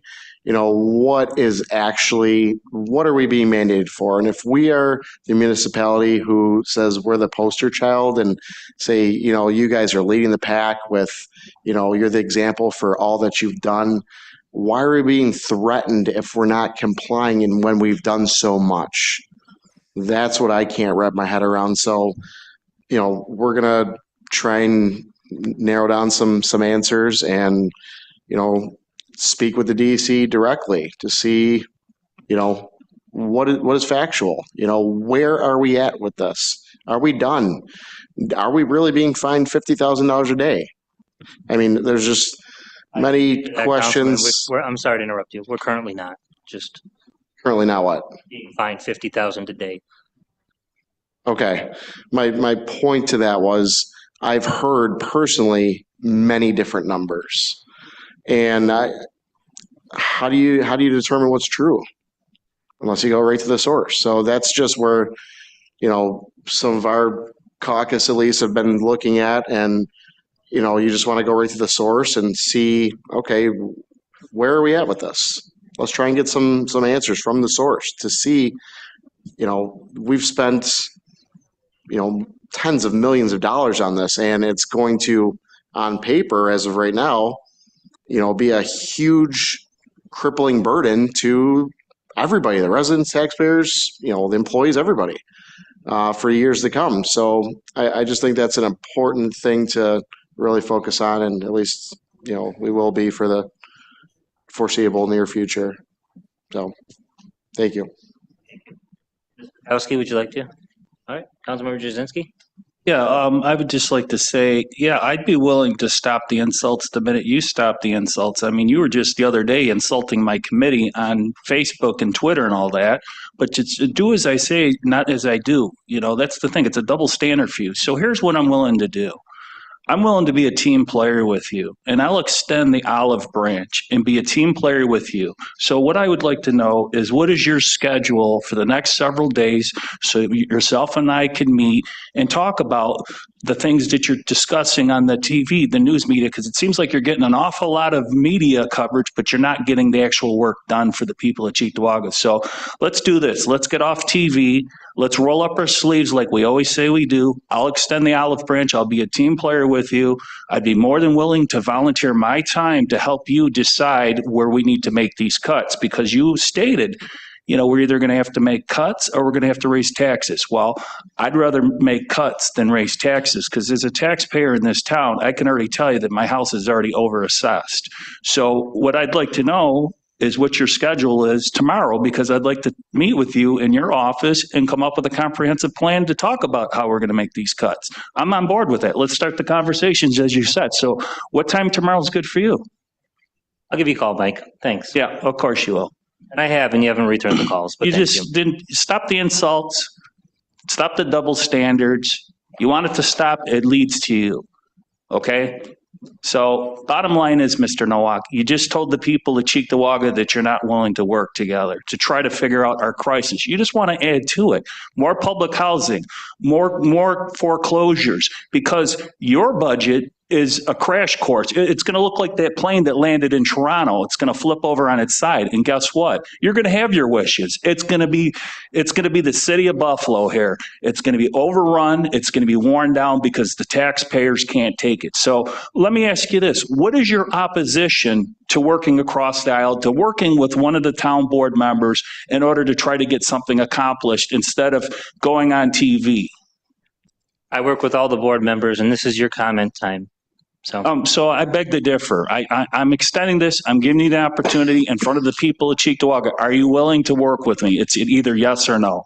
I work with all the board members, so that's you want a to no. finish your comment? I could easily, anybody want to see my phone records? I probably can guess this gentleman has, and I guess I'm insulting a gentleman, but you know, he hasn't called me in quite some time. But I can tell you, I've sent emails to him and he doesn't respond to me. So it's not a roundabout answer. It's an easy yes or no. Are you willing to work with me specifically on making some of these cuts? It's a yes or no. And what is your schedule tomorrow? You got to answer your phone. I've called you. Look, I'm not. What is your schedule tomorrow? What time are you available tomorrow? I will volunteer my time. I'll volunteer my time tomorrow. Okay, so you're not busy tomorrow. Okay, what about Thursday? What are you doing? Let's find some time next Monday. How's that? Well, Monday's out of the question. That's my busy day. So let's work this out after the meeting. Finish your comment. So, as I said, you could see clearly, folks, watching this meeting, he will not, because I could show you texts where I've asked him to meet me for coffee. He says, oh, I drove by and I didn't see you there. How the hell did you see me? You didn't see me because you didn't stop. You're really going to bring that one up right now? The one where you told me you drove by and didn't see me there? I'm sorry. Please stop. Please stop. We don't need this. I just want to work with him. I'm asking him to work with me. I shouldn't have to beg him. It's a simple yes or no. If we want to work together, let's do it. Council member, are you finished? No, I'm not. I'm not finished. Okay. So I'm asking you, Mr. Nowak, in the next 3 days, when are you not busy? Give me an hour of your time. You could at least give me an hour of your time. We'll talk about it after the meeting. Councilmember Benchkowski, you're recognized. Would you like to say anything? Yes, thank you, Supervisor. I just wanted to apologize that I couldn't be there tonight and I had to come through Zoom. I had a pre-planned trip before I got appointed to the board and I didn't know this was going to happen as far as the appointment. So I want to apologize to you, all the board members, the department heads, and the residents for not being there in person, but I will be there at the next meeting. And I thank you for that. All right. Thank you. With that, I'll make a motion to adjourn.